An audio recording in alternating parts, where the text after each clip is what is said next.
ಸಹೋದರ ಸಹೋದರಿಯರೇ, ಇಂದಿನ ಭಾನುವಾರದ ಕಾರ್ಯಕ್ರಮಕ್ಕೆ ಕರ್ನಾಟಕ ಥಿಯಾಸಫಿಕಲ್ ಫೆಡರೇಷನ್ ವತಿಯಿಂದ ತಮಗೆಲ್ಲರಿಗೂ ಆದರವಾದ ಸ್ವಾಗತವನ್ನು ಕೋರ್ತಾ ಇದ್ದೇನೆ. ಮೊದಲು 3 ಬಾರಿ ಓಂಕಾರ, ನಂತರ ಪ್ರಾರ್ಥನೆಯೊಂದಿಗೆ ಇಂದಿನ ಕಾರ್ಯಕ್ರಮವನ್ನು ಪ್ರಾರಂಭಿಸೋಣ. ಓ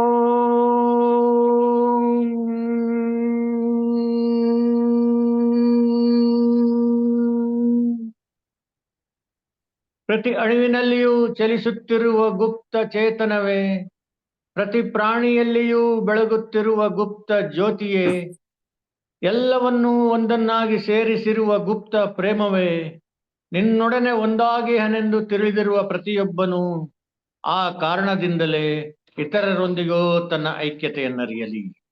ಸಹೋದರ ಸಹೋದರಿಯರೇ, ಮತ್ತೊಮ್ಮೆ ತಮಗೆಲ್ಲರಿಗೂ ಆದರವಾದ ಸ್ವಾಗತವನ್ನು ಕೋರ್ತಾ ಇದ್ದೇನೆ. ಇಂದಿನ ಈ ಭಾನುವಾರದಂದು ನಮ್ಮೆಲ್ಲರ ಅಚ್ಚುಮೆಚ್ಚಿನ ಉಪನ್ಯಾಸಕರಾದ ಸಹೋದರಿ ಲಲಿತಾ ನಟರಾಜ್ ಅವರಿದ್ದಾರೆ. ಅವರು ಈಗ ಒಂದು 7-8 ಇಶ್ಯೂನ ಕಂಟಿನ್ಯೂಸ್ ಆಗಿ ಮಾಡ್ಕೊಂಡು ಬರ್ತಾ ಇದ್ದಾರೆ ಆನ್ಲೈನ್ ನಲ್ಲಿ. ಇಂದಿನ ವಿಷಯ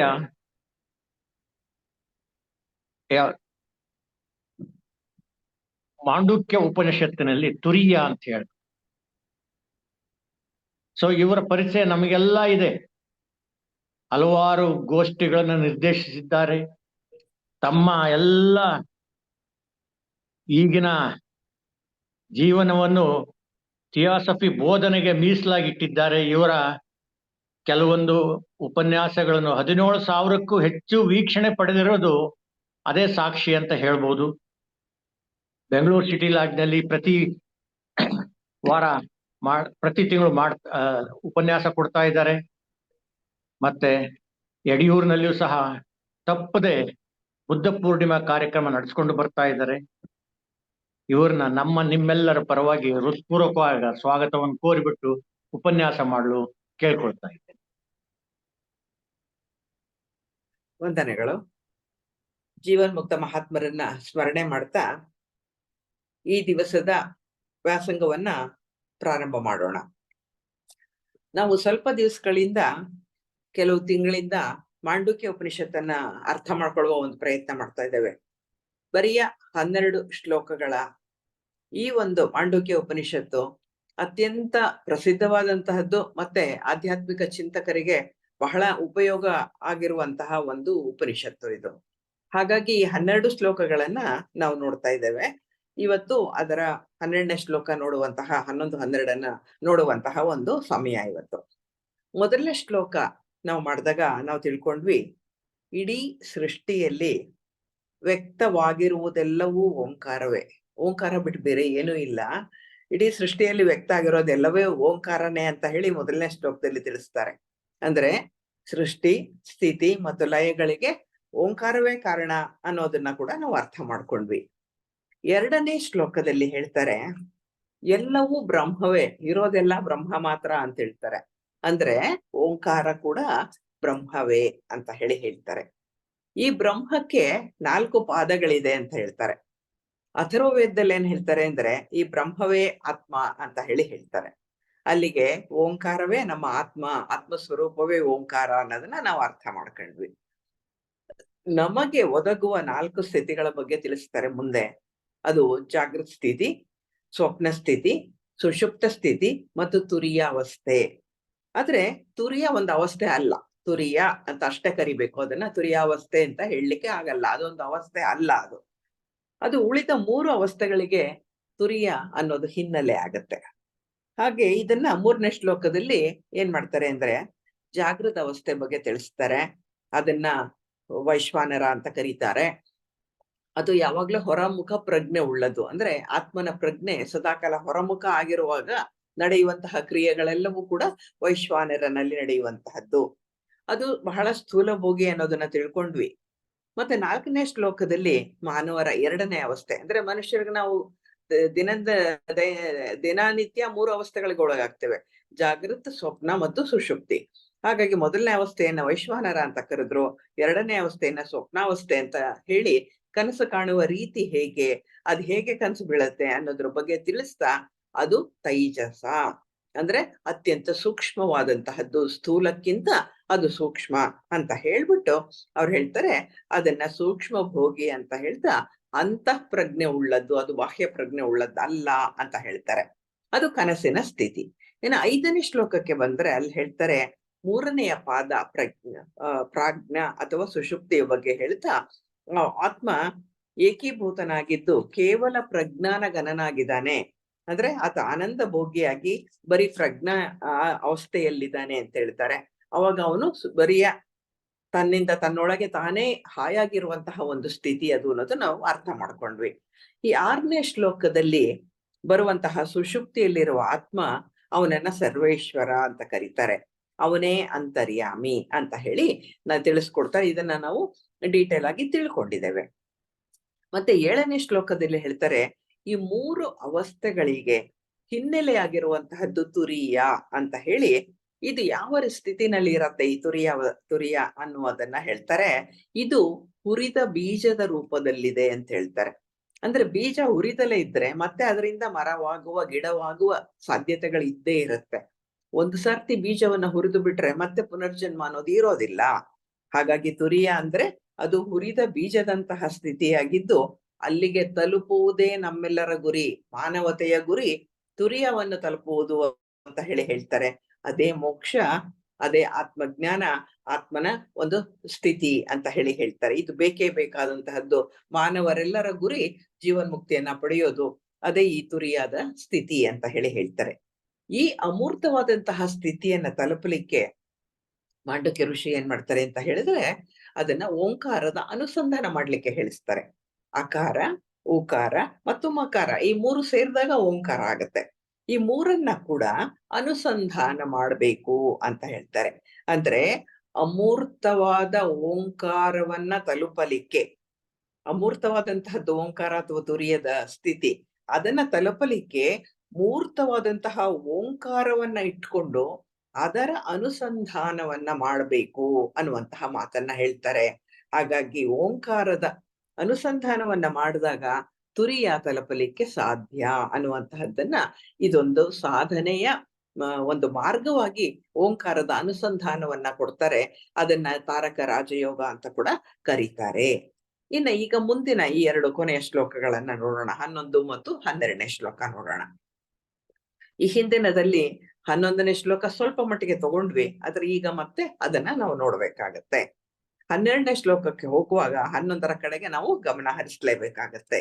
11ನೇ ಶ್ಲೋಕ ಏನ್ ಹೇಳುತ್ತೆ ಅಂತ ಹೇಳಿದ್ರೆ, ಸುಷುಪ್ತ ಸ್ಥಾನ ಪ್ರಾಜ್ಞ ಮಕಾರ ತೃತೀಯ ಮಾತ್ರ ಮಿತೇಹೆ ಅಪೀತೇಹೆ ವಾ ಮಿನೋತಿ ಹ ವಾ ಇದಂ ಸರ್ವಂ ಅಪೀತಿಶ್ಚ ಭವತಿ ಯ ಏವಂ ವೇದ ಅಂತಾರೆ.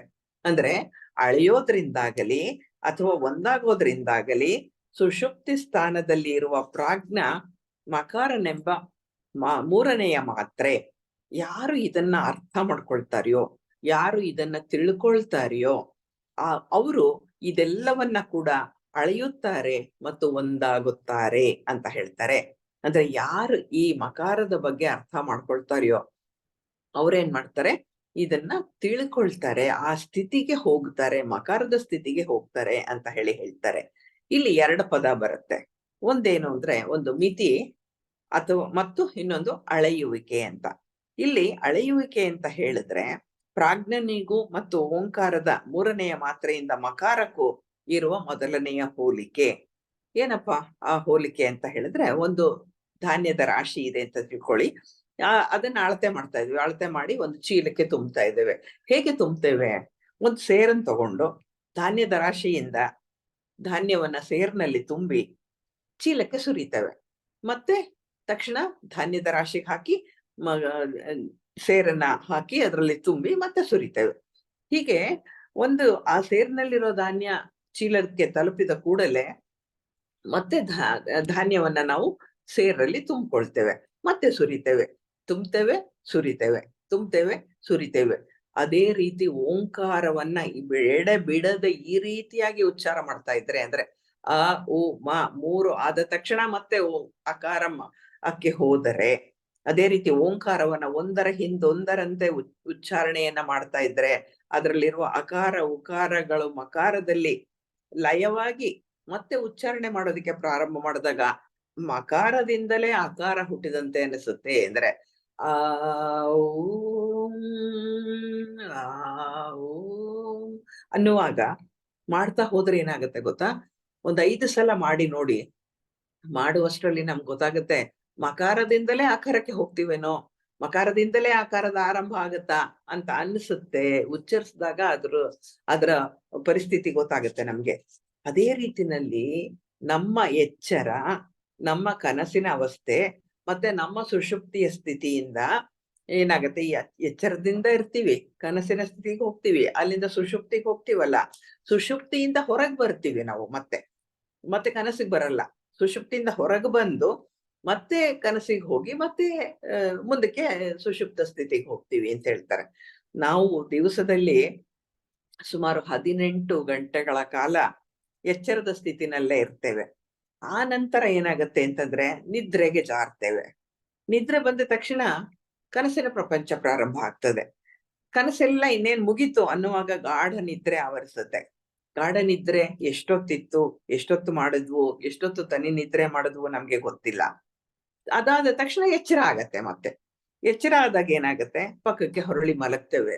ಆಮೇಲೆ ಏನಾಗುತ್ತೆ, ಮತ್ತೆ ಕನಸಿಗೆ ಜಾರ್ತೇವೆ. ಮತ್ತೆ ಕನಸು ಮುಗಿದ ತಕ್ಷಣ ತನಿ ನಿದ್ರೆಗೆ ಹೋಗ್ತೇವೆ. ತನಿ ನಿದ್ರೆ ಮುಗೀತು ಅಂದಾಗ ಮತ್ತೆ ಎಚ್ಚರಕ್ಕೆ ಬರ್ತೇವೆ. ಅಂದ್ರೆ ಎಚ್ಚರದ ಸ್ಥಿತಿಯಿಂದ ಕನಸಿನ ಸ್ಥಿತಿಗೆ ಹೋಗ್ತೇವೆ, ಕನಸಿನಿಂದ ಸುಷುಪ್ತಿಗೆ ಹೋಗ್ತೇವೆ, ಸುಷುಪ್ತಿಗೆ ಹೋದ ನಂತರ ಮತ್ತೇನಾಗುತ್ತೆ, ಮತ್ತೆ ಎಚ್ಚರಕ್ಕೆ ಬರ್ತೇವೆ, ಆಮೇಲೆ ಕನಸಿಗೆ ಬರ್ತೇವೆ, ಮತ್ತೆ ಸುಷುಪ್ತಿಗೆ ಹೋಗ್ತೇವೆ. ಹೀಗೆ ಕಂಟಿನ್ಯೂಸ್ ಆಗಿ ಒಂದರ ಹಿಂದೊಂದರಂತೆ ಈ 3 ಅವಸ್ಥೆಗಳು ಮನುಷ್ಯನಿಗೆ ಖಂಡಿತವಾಗಿ ಇರುವಂತಹದ್ದು. ಅಂದ್ರೆ ಈ ರಾತ್ರಿ ಮಲಗಿದಾಗ ಕೂಡ ಈ ಸ್ಥಿತಿ ನಡೀತಾ ಇರತ್ತೆ. ಎಚ್ಚರ ಆಗತ್ತೆ, ಮತ್ತೆ ಕನಸಿಗೆ ಹೋಗ್ತೀವಿ, ಮತ್ತೆ ಇದಾಗ್ತೀವಿ. ಇದು ಹೇಗಿದೆ ಅಂದ್ರೆ ಜಾಗೃತ್ ಮತ್ತೆ ಸ್ವಪ್ನ ಅವಸ್ಥೆಗಳು ಸುಷುಪ್ತಿಯಿಂದ ಹೊರಗೆ ಬಂದು ಮತ್ತೆ ಸುಷುಪ್ತಿಗೆ ಹೋಗಿ ಸೇರುವಂತೆ ಅನ್ನಿಸುತ್ತೆ. ಅಂದ್ರೆ ಸುಷುಪ್ತ ಸ್ಥಿತಿಯಲ್ಲಿ ಆತ್ಮ ಸರ್ವೇಶ್ವರನಾಗಿ ತಾನಾಗಿರುವಂತಹ ಸ್ಥಿತಿ ಇದೆಯಲ್ಲ, ಅದು ಬಹಳ ಮುಖ್ಯವಾದದ್ದು. ಅದರಿಂದ ಜಾಗೃತ ಸ್ಥಿತಿಗೆ ಬರ್ತೀವಿ, ಅದರಿಂದ ಜಾಗೃತ ಸ್ಥಿತಿಯಿಂದ ಮತ್ತೆ ಕನಸಿಗೆ ಹೋಗ್ತೀವಿ. ಆ ರೀತಿ ಇದೆ ಇದು, ಆ ರೀತಿ ಕಾಣಿಸುತ್ತೆ ಅಂತ ಹೇಳ್ತಾರೆ. ಯಾತಕ್ಕೆ ಏನ್ ಕಾರಣ ಇದು? ಸುಷುಪ್ತಿಯೇ ಪ್ರಧಾನ ಯಾಕೆ ಇಲ್ಲಿ ಇಟ್ಕೊಳ್ತಾರೆ ಅಂತ ಹೇಳಿದ್ರೆ, ಜಾಗೃತ ಅವಸ್ಥೆ ಸ್ಥೂಲ ಪ್ರಜ್ಞೆಯಲ್ಲಿರುತ್ತೆ. ಅಂದ್ರೆ ನಾವು ಎಚ್ಚೆತ್ತ ಸ್ಥಿತಿಯಲ್ಲಿ ಇರೋದು ಅಂತಂದ್ರೆ ನಮ್ಮ ಪ್ರಜ್ಞೆ ಸ್ಥೂಲದಲ್ಲಿ ಇರುವಂತಹದ್ದು ಮತ್ತೆ ಹೊರಮುಖವಾದಂತಹದ್ದು ಇದು. ಇನ್ನು ಕನಸಿನ ಅವಸ್ಥೆನಲ್ಲಿ ಏನಾಗುತ್ತೆ, ಸೂಕ್ಷ್ಮ ಸ್ಥಿತಿಯಲ್ಲಿ ಇರ್ತೇವೆ. ಅಂದ್ರೆ ಅದು ಒಳಮುಖವಾಗಿರುವಂತಹ ನಮ್ಮ ಪರಿಸ್ಥಿತಿ. ಆದರೆ ಅದಕ್ಕಿಂತ ಇನ್ನ ಉನ್ನತ ಹಂತದಲ್ಲಿರುವಂತಹ ಅವಸ್ಥೆ ಈ ಸುಷುಪ್ತ ಸ್ಥಿತಿಯಾಗಿರೋ ಕಾರಣ ಇದು ಕಾರಣ ಶರೀರದಲ್ಲಿ ನಾವು ವಾಸ ಮಾಡುವಂತಹ ಒಂದು ಸ್ಥಿತಿ.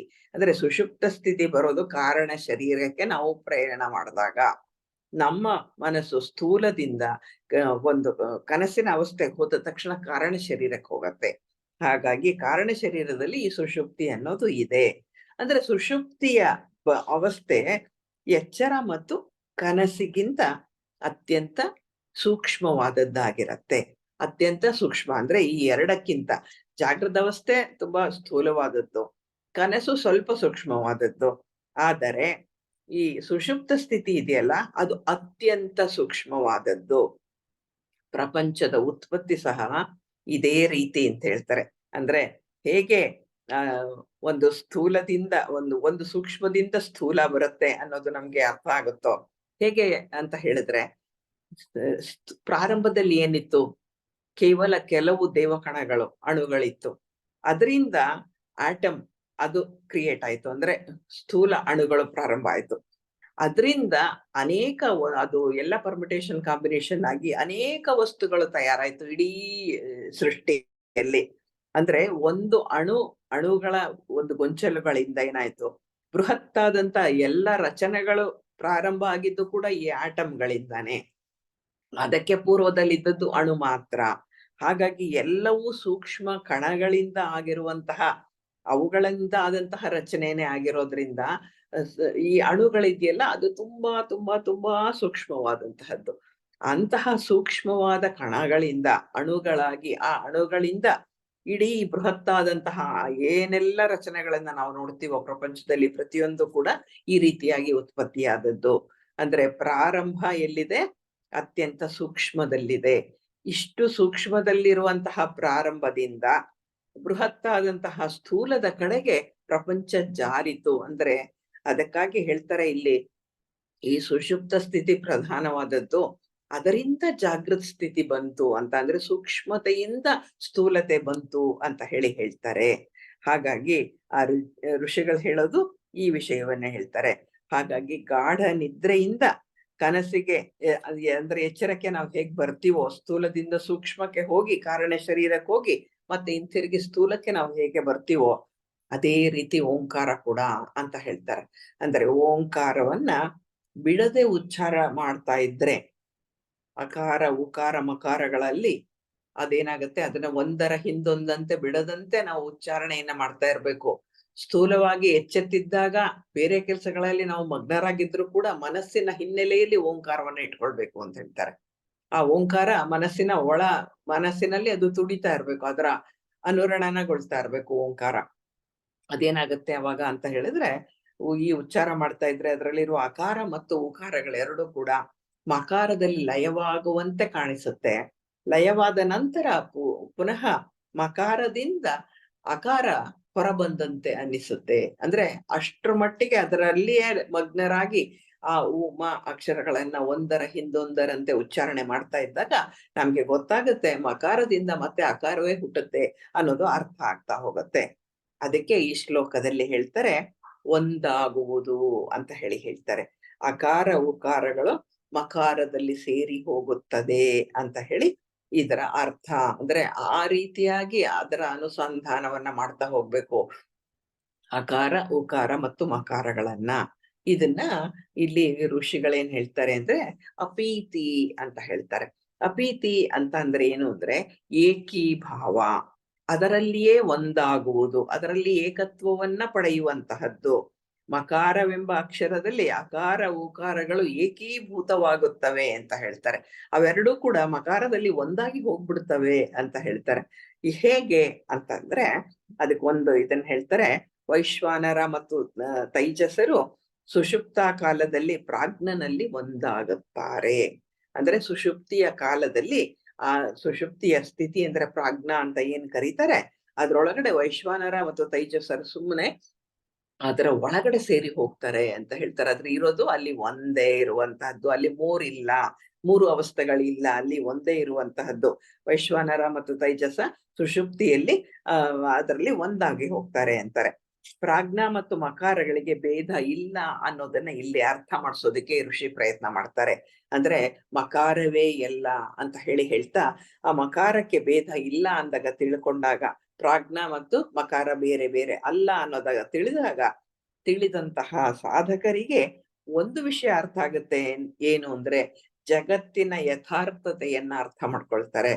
ಅಂದ್ರೆ ಪ್ರಪಂಚ ಅಂದ್ರೆ ಏನು, ನಮ್ಮ ಸಾಧನೆಯ ಗುರಿ ಏನು, ನಾವ್ ಯಾತಕ್ಕೆ ಹುಟ್ಟಿದ್ದೇವೆ, ನಮ್ಮ ಕೊನೆಯ ಗುರಿ ಏನು, ಈ ಎಲ್ಲವನ್ನ ಅರ್ಥ ಮಾಡ್ಕೊಂಡಾಗ ಅಲ್ಲಿ ಯಥಾರ್ಥ ಸಿಗುತ್ತಲ್ಲ, ಆ ಯಥಾರ್ಥವನ್ನ ನಾವು ಅರ್ಥ ಮಾಡ್ಕೊಳ್ತೇವೆ. ಯಥಾರ್ಥ ಅಂದ್ರೆ ಸತ್ಯ, ಇರುವಂತಹ ಒಂದು ಪರಿಸ್ಥಿತಿ, ಇರುವುದನ್ನ ಇರುವ ಹಾಗೆ ಅರಿಯುವಂತಹ ಒಂದು ಸ್ಥಿತಿ, ಅದನ್ನ ಯಥಾರ್ಥ ಅಂತ ಕರೀತಾರೆ. ಹಾಗೆ ಆ ಯಥಾರ್ಥ ಅರ್ಥ ಆಗೋದು ಯಾವಾಗ ಅಂತ ಹೇಳಿದ್ರೆ ಎಲ್ಲವೂ ಕೂಡ ಪ್ರಾಜ್ಞನಲ್ಲಿ ಒಂದಾಗುತ್ತದೆ ಅನ್ನೋದನ್ನ ಅರ್ಥ ಮಾಡಿಕೊಂಡಾಗ. ಸಾಧಕರು ಇದನ್ನ ಮೊದಲು ತಿಳ್ಕೊಳ್ಬೇಕು. ಬರೀ ನಾನ್ ಜಾಗೃತ ಅವಸ್ಥೆಯಲ್ಲಿ ಅದು ಮಾಡ್ತೀನಿ ಇದ್ ಮಾಡ್ತೀನಿ ಅನ್ನುವಂತಹದ್ದಲ್ಲ. ಈ ಸ್ಥಿತಿ ಆ ಸ್ಥಿತಿ ಎಲ್ಲವೂ ಪ್ರಾಜ್ಞನಲ್ಲಿ ಒಂದಾಗುವಂತಹ ಸ್ಥಿತಿ ಅನ್ನೋದನ್ನ ಅರ್ಥ ಮಾಡ್ಕೊಂಡಾಗ ಜಗತ್ತಿನ ಯಥಾರ್ಥವನ್ನ ಸಾಧಕ ಅರ್ಥ ಮಾಡಿಕೊಳ್ತಾನೆ, ಅವನು ಅದನ್ನ ತಿಳಿದುಕೊಳ್ತಾನೆ. ಗಾಢ ನಿದ್ರೆಯಲ್ಲಿರುವವನು ಕೂಡ ಆತ್ಮನೇ, ಎಚ್ಚೆತ್ತಾಗ ಇರುವವನು ಆತ್ಮನೇ, ಕನಸು ಕಾಣುತ್ತಿರುವವನು ಆತ್ಮನೇ. ಆದ್ರೆ ಈ ಮೂರು ಜನ ಒಂದಾಗೋದಲ್ಲ, ಇರೋನು ಒಬ್ಬನೇ, ಒಂದೇ ಆತ್ಮ ಅನ್ನೋದು ಮಕಾರದ ಸ್ಥಿತಿಯಲ್ಲಿ ನಮ್ಗೆ ಅರ್ಥ ಆಗುತ್ತೆ. ಇರುವುದೆಲ್ಲವೂ ಆತ್ಮನೇ, ಅದ್ವೈತ, ಅಲ್ಲಿರೋದು ದ್ವೈತ ಅಲ್ಲ. ಈ ಸ್ಥಿತಿಯೂ ಆತ್ಮನದ್ದೇ, ಆ ಸ್ಥಿತಿಯೂ ಆತ್ಮನದ್ದೇ. ಮತ್ತೆ ಇವಾಗ ಅವನು ಪ್ರಾಜ್ಞಾನ ಸ್ಥಿತಿಯಲ್ಲಿರೋದು ಆತ್ಮವೇ ಅಂದಾಗ ಎಲ್ಲ ಆತ್ಮವು ಇರೋದು ಒಂದೇ ಆತ್ಮ ಅನ್ನೋದು ಅರ್ಥ ಆಗತ್ತೆ. ಅಲ್ಲಿ ಅದ್ವೈತ ಇದೆ ಅನ್ನುವುದನ್ನ ಅರಿಯಬೇಕು. ಆ ಯಥಾರ್ಥ ನಮಗೆ ಅರ್ಥ ಆದಾಗ ಎಲ್ಲ ಸ್ಥಿತಿಗಳಲ್ಲಿಯೂ ಆತ್ಮನೇ ಪ್ರಧಾನ, ಆತ್ಮನೇ ಇರುವುದು ಅನ್ನೋದನ್ನ ನಮ್ಗೆ ಒಂದು ಸಾರ್ತಿ ಅರ್ಥ ಆದರೆ ಆತ್ಮನ ಬಗ್ಗೆ ತಿಳುವಳಿಕೆ ನಮ್ಗೆ ಪ್ರಾರಂಭ ಆಗತ್ತೆ, ತಿಳಿಯೋದಕ್ಕೆ ನಮ್ಗೆ ಸಾಧ್ಯವಾಗತ್ತೆ. ಆ ಆತ್ಮನನ್ನ ಅರಿಯುವಂತಹ ಒಂದು ಪ್ರಕ್ರಿಯೆ ಮಕಾರದಲ್ಲಿ ನಮ್ಗೆ ದೊರೆಯುತ್ತೆ ಅಂತ ಹೇಳ್ತಾರೆ. ಆಕಾರ ಉಕಾರ ಮಕಾರಗಳಿಂದ ಮಕಾರದೊಳಗೆ ಇವೆಲ್ಲವೂ ಸೇರಿ ಹೋಗುತ್ತೆ. ಪ್ರಾಜ್ಞನಲ್ಲಿಯೇ ಎಲ್ಲವೂ ಒಂದಾಗತ್ತೆ. ಪ್ರಾಜ್ಞನಲ್ಲಿರುವುದು ಆತ್ಮವೇ, ಇರೋದು ಒಂದೇ ಆತ್ಮ, ಅದು ಅದ್ವೈತ ಅನ್ನುವ ವಿಷಯವನ್ನ ಮಹರ್ಷಿಗಳು ನಮ್ಗಿಲ್ಲಿ ತಿಳಿಸಿ ಹೇಳುವ ಪ್ರಯತ್ನವನ್ನ ಮಾಡ್ತಾ ಇದ್ದಾರೆ. ಈ ಶ್ಲೋಕದಲ್ಲಿ ಮುಖ್ಯವಾಗಿ ನಮ್ಗೆ ಹೇಳೋದೇನು ಅಂದ್ರೆ, ನಮ್ಮ ಪ್ರಜ್ಞೆ ಅಂದ್ರೆ ಕಾನ್ಶಿಯಸ್ನೆಸ್ ಅಂತ ನಾವೇನ್ ಹೇಳ್ತೀವಿ, ನಮ್ಮ ಪ್ರಜ್ಞೆ ಸ್ಥೂಲ ಲೋಕದ ಮಧ್ಯವರ್ತಿಯ ಮುಖಾಂತರ ಪ್ರವೇಶ ಮಾಡಿದಾಗ, ಅಂದ್ರೆ ನಮ್ಮ ಪ್ರಜ್ಞೆ ಮೇಲಿಂದ ಕೆಳಗೆ ಬರುವಾಗ ಅನೇಕ ಹೊದಿಕೆಗಳನ್ನು ಹಾಕೊಂಡಿದೆ. ನಮ್ಗೆ ಇತಿಹಾಸಗ್ರಷ್ಟರಾಗಿ ನಮ್ಗೆ ವಿಷಯಗಳು ಗೊತ್ತಿದೆ. ಒಂದೊಂದು ಲೋಕದಲ್ಲಿ ಇಂದ ಇಳಿಯುವಾಗಲೂ ಕೆಲವು ಹೊದಿಕೆಗಳನ್ನು ಹಾಕೊಂಡು ಕೆಳಗಡೆ ಬರುತ್ತೆ ನಮ್ಮ ಪ್ರಜ್ಞೆ.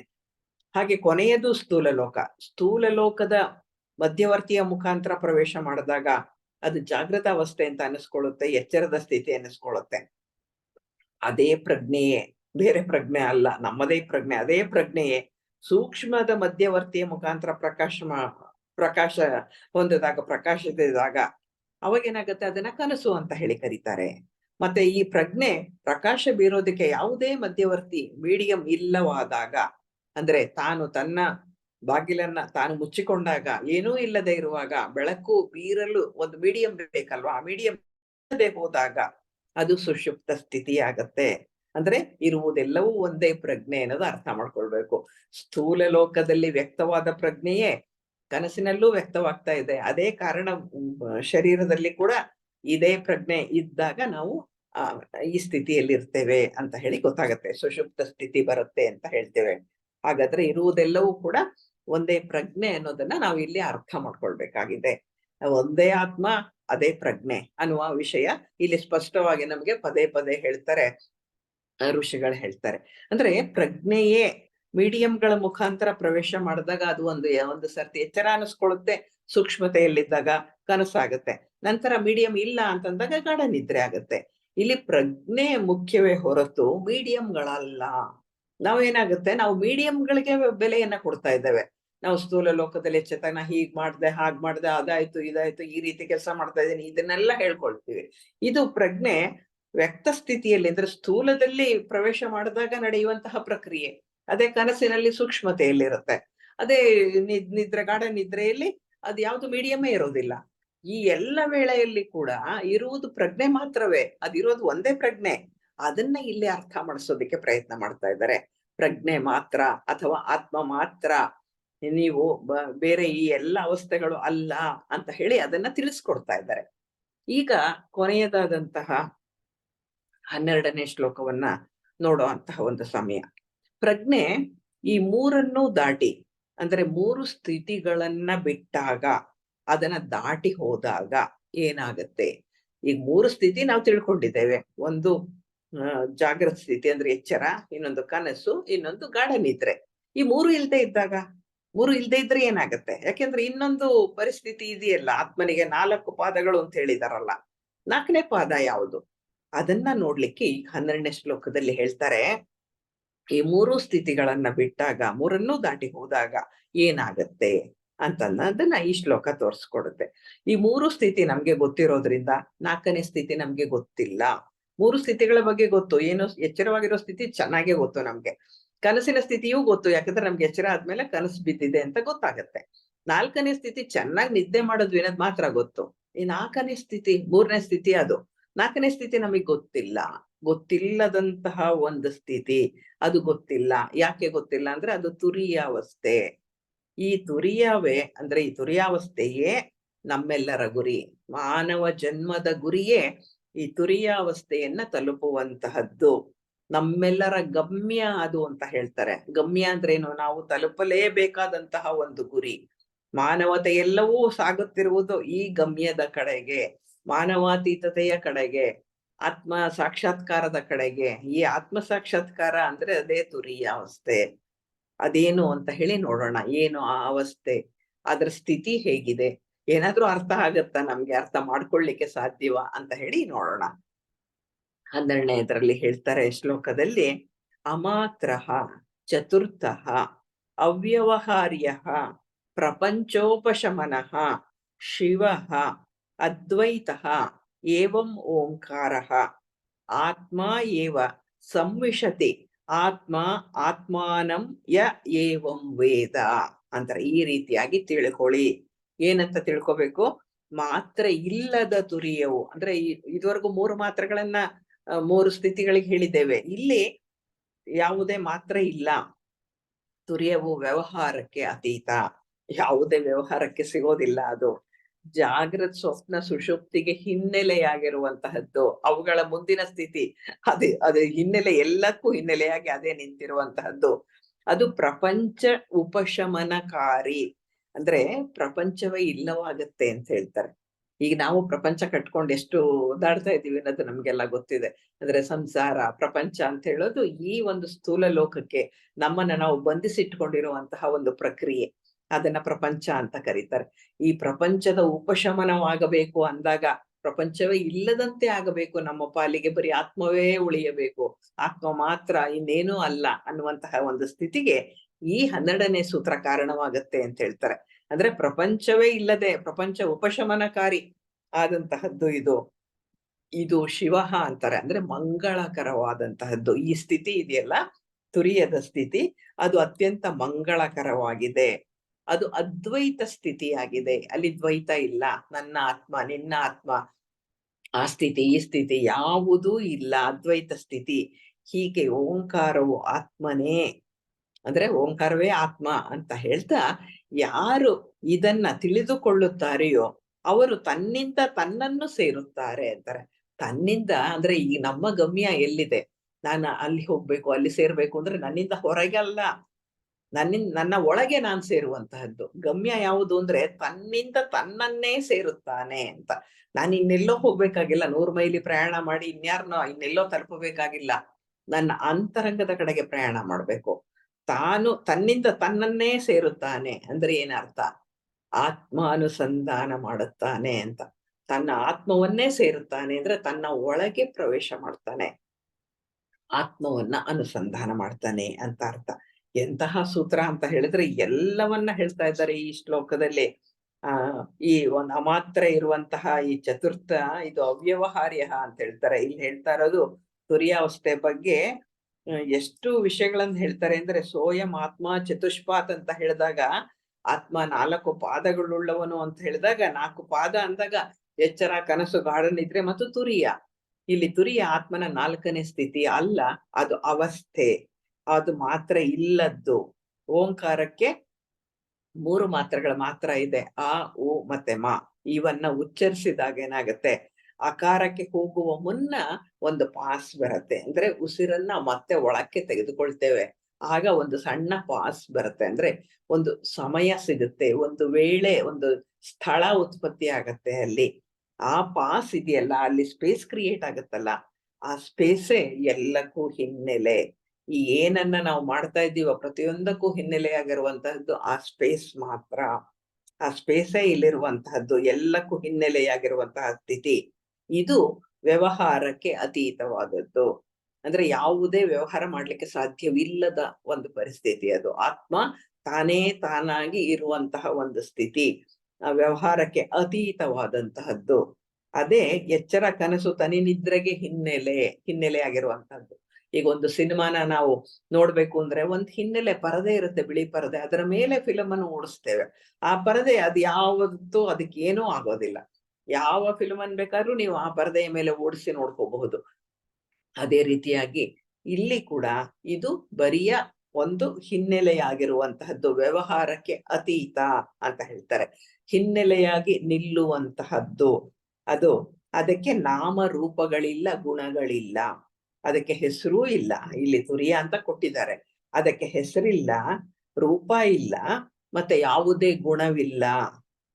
ಗುಣ ಒಂದು ಗುಣ ಇದ್ರೆ ಅದಕ್ಕೆ ರಜಸ್ ತಮಸ್ ಸತ್ವ ಅಂತ 3 ಗುಣಗಳಂತ ಹೇಳ್ತೀವಲ್ಲ, ಇದು ಯಾವುದು ಕೂಡ ಈ ಹಿನ್ನೆಲೆಯಲ್ಲಿ ಬರೋದೇ ಇಲ್ಲ.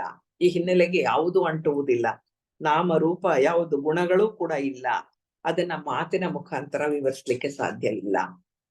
ಈ ಸ್ಥಿತಿಯನ್ನ ಯಾವುದೇ ರೀತಿಯಲ್ಲಿ ಕೂಡ ನಾವು ವರ್ಣನೆ ಮಾಡ್ಲಿಕ್ಕೆ, ಅಂದ್ರೆ ಪದಗಳಿಗೆ ಮೀರಿದಂತಹ ಒಂದು ಸ್ಥಿತಿ. ಯಾರೇ ಕೂಡ ಇದನ್ನ ಅನುಭವಿಸಬಹುದು. ಈ ತುರಿಯದ ಸ್ಥಿತಿಯನ್ನ ಅನುಭವಿಸಿ ಈಚೆ ಬಂದ ನಂತರ ಏನಾಗುತ್ತೆ ಅಂದ್ರೆ ಅದ್ರ ಬಗ್ಗೆ ಏನು ಹೇಳಲಿಕ್ಕೆ ಸಾಧ್ಯ ಇಲ್ಲ. ತುಂಬಾ ತುಂಬಾ ತುಂಬಾ ಚೆನ್ನಾಗಿತ್ತು. ನಮ್ಗೆ ಗಾಢ ನಿದ್ರೆಯ ಸ್ಥಿತಿಯನ್ನ ವರ್ಣಿಸ್ಲಿಕ್ಕೆ ಸಾಧ್ಯ ಇಲ್ಲ. ಏನಾಯ್ತು ಗೊತ್ತಿಲ್ಲ, ಚೆನ್ನಾಗಿ ಹಾಯಾಗಿ ನಿದ್ದೆ ಬಂತು, ಇಷ್ಟು ಬಿಟ್ರೆ ಇನ್ನೇನನ್ನು ಹೇಳಲಿಕ್ಕೆ ಸಾಧ್ಯ ಇಲ್ಲ. ಅದಕ್ಕಿಂತ ಉನ್ನತವಾದಂತಹ, ಎಲ್ಲದಕ್ಕೂ ಹಿನ್ನೆಲೆಯಾದಂತಹ ತುರಿಯವನ್ನ ಹೇಗೆ ವರ್ಣಿಸ್ತೀರಾ? ಜೀವನ್ಮುಕ್ತನ ಸ್ಥಿತಿಯನ್ನ ಹೇಗೆ ವರ್ಣಿಸ್ತೀರಾ? ಅಲ್ಲಾದಂತಹ ಆನಂದವನ್ನ ಹೇಗೆ ವರ್ಣಿಸ್ತೀರಾ? ಪರಮಾನಂದದ ಸ್ಥಿತಿ ಹೀಗಿದೆ ಅಂತ ಹೇಗೆ ಹೇಳಲಿಕ್ಕೆ ಸಾಧ್ಯ? ಯಾಕೆಂದ್ರೆ ಮಾತುಗಳಿಗೆ ಮೀರಿದಂತಹ ಒಂದು ಪರಿಸ್ಥಿತಿ, ದೇಶ ಕಾಲ ನಿಮಿತ್ತಗಳಿಗೆ ಅತೀತವಾದಂತಹದ್ದು. ಯಾವುದೇ ವೇಳೆ ಇಲ್ಲ ಅಲ್ಲಿ, ಯಾವುದೇ ಸ್ಪೇಸ್ ಇಲ್ಲ, ಏನು ಇಲ್ಲ, ಎಲ್ಲಕ್ಕೂ ಅತೀತವಾದಂತಹ ಒಂದು ಸ್ಥಿತಿ. ಯಾಕೆಂದ್ರೆ ದೇಶ ಕಾಲ ನಿಮಿತ್ತಗಳಿರುವುದು ತುರಿಯದ ಆಧಾರದ ಮೇಲೆ. ಈ ತುರಿಯಾವಸ್ಥೆಯೇ ಹಿನ್ನೆಲೆ, ದೇಶ ಕಾಲ ನಿಮಿತ್ತ ಇವೆಲ್ಲ ಬರುವಂತದ್ದು ಅದರ ಮೇಲೆ ಮಾತ್ರ. ಹಾಗಾಗಿ ಅದರ ಹಿನ್ನೆಲೆಯಾಗಿರುವಂತಹ ತುರಿಯವನ್ನ ವರ್ಣಿಸ್ಲಿಕ್ಕೆ ಸಾಧ್ಯ ಇಲ್ಲ. ಇದನ್ನ ಒಂದೇ ಒಂದು ಪದದಲ್ಲಿ ಹೇಳಬಹುದು. ಏನು ಅಂದ್ರೆ ಅದನ್ನ ಸಾಕ್ಷಿ ಭಾವ ಅಂತ ಹೇಳ್ಬೋದು. ಸಾಕ್ಷಿ ಭಾವ ಅನ್ನೋದನ್ನ ಬಿಟ್ಟು ಬೇರೇನನ್ನು ಕೂಡ ತುರಿಯ ಅವಸ್ಥೆಗೆ ಹೇಳಲಿಕ್ಕೆ ಸಾಧ್ಯವಿಲ್ಲ. ಅದು ಸಾಕ್ಷಿ ಭಾವದಲ್ಲಿ ನಿಂತಿರತ್ತೆ, ಸುಮ್ಮನಿರತ್ತೆ, ಅದು ಏನೂ ಇಲ್ಲ, ಆ ಸ್ಥಿತಿಯಲ್ಲಿರತ್ತೆ. ಆದ್ರೆ ನಮ್ಮ ಎಲ್ಲ ಆಟಗಳು ಈ 3ರ ನಡುವೆ ನಡೀತಾ ಇರತ್ತೆ. ಜಾಗೃತ, ಸ್ವಪ್ನ, ಸುಷುಪ್ತಿಯಲ್ಲಿಯೇ ನಮ್ಮ ಜೀವನದ ಆಟಗಳು ನಡೀತಾ ಇರುವಂತದ್ದು. ನಮ್ಮ ಎಲ್ಲ ಇಡೀ ದಿನದ ದೈನಂದಿನ ಕೆಲಸಗಳು ಇಲ್ಲಿ ನಡೆಯುತ್ತೆ ಹೊರತು, ಆದರೆ ನಾವು ತುರಿಯ ತಲುಪೋದು ನಮ್ಮ ನಿಜವಾದ ಗುರಿ.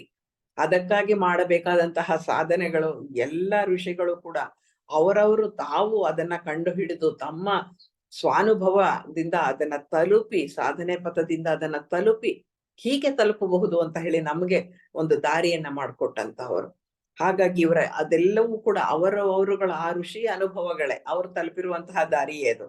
ಹಾಗಾಗಿ ಇಲ್ಲಿ ತುರಿಯಾದ ಆಧಾರದ ಮೇಲೆಯೇ ಈ ಸಾಕ್ಷಿಭಾವ, ಬರೀ ಸಾಕ್ಷಿಭಾವ ಅಂತ ಏನನ್ನು ಹೇಳ್ತೀವಿ ಅದ್ರ ಬಗ್ಗೆ ವರ್ಣನೆ ಮಾಡೋದಕ್ಕಾಗ್ಲಿ ಏನಕ್ಕೂ ಸಾಧ್ಯವೇ ಇಲ್ಲದಂತಹ ಒಂದು ಪರಿಸ್ಥಿತಿ, ಜೀವನ್ಮುಕ್ತನ ಸ್ಥಿತಿ ಅದು.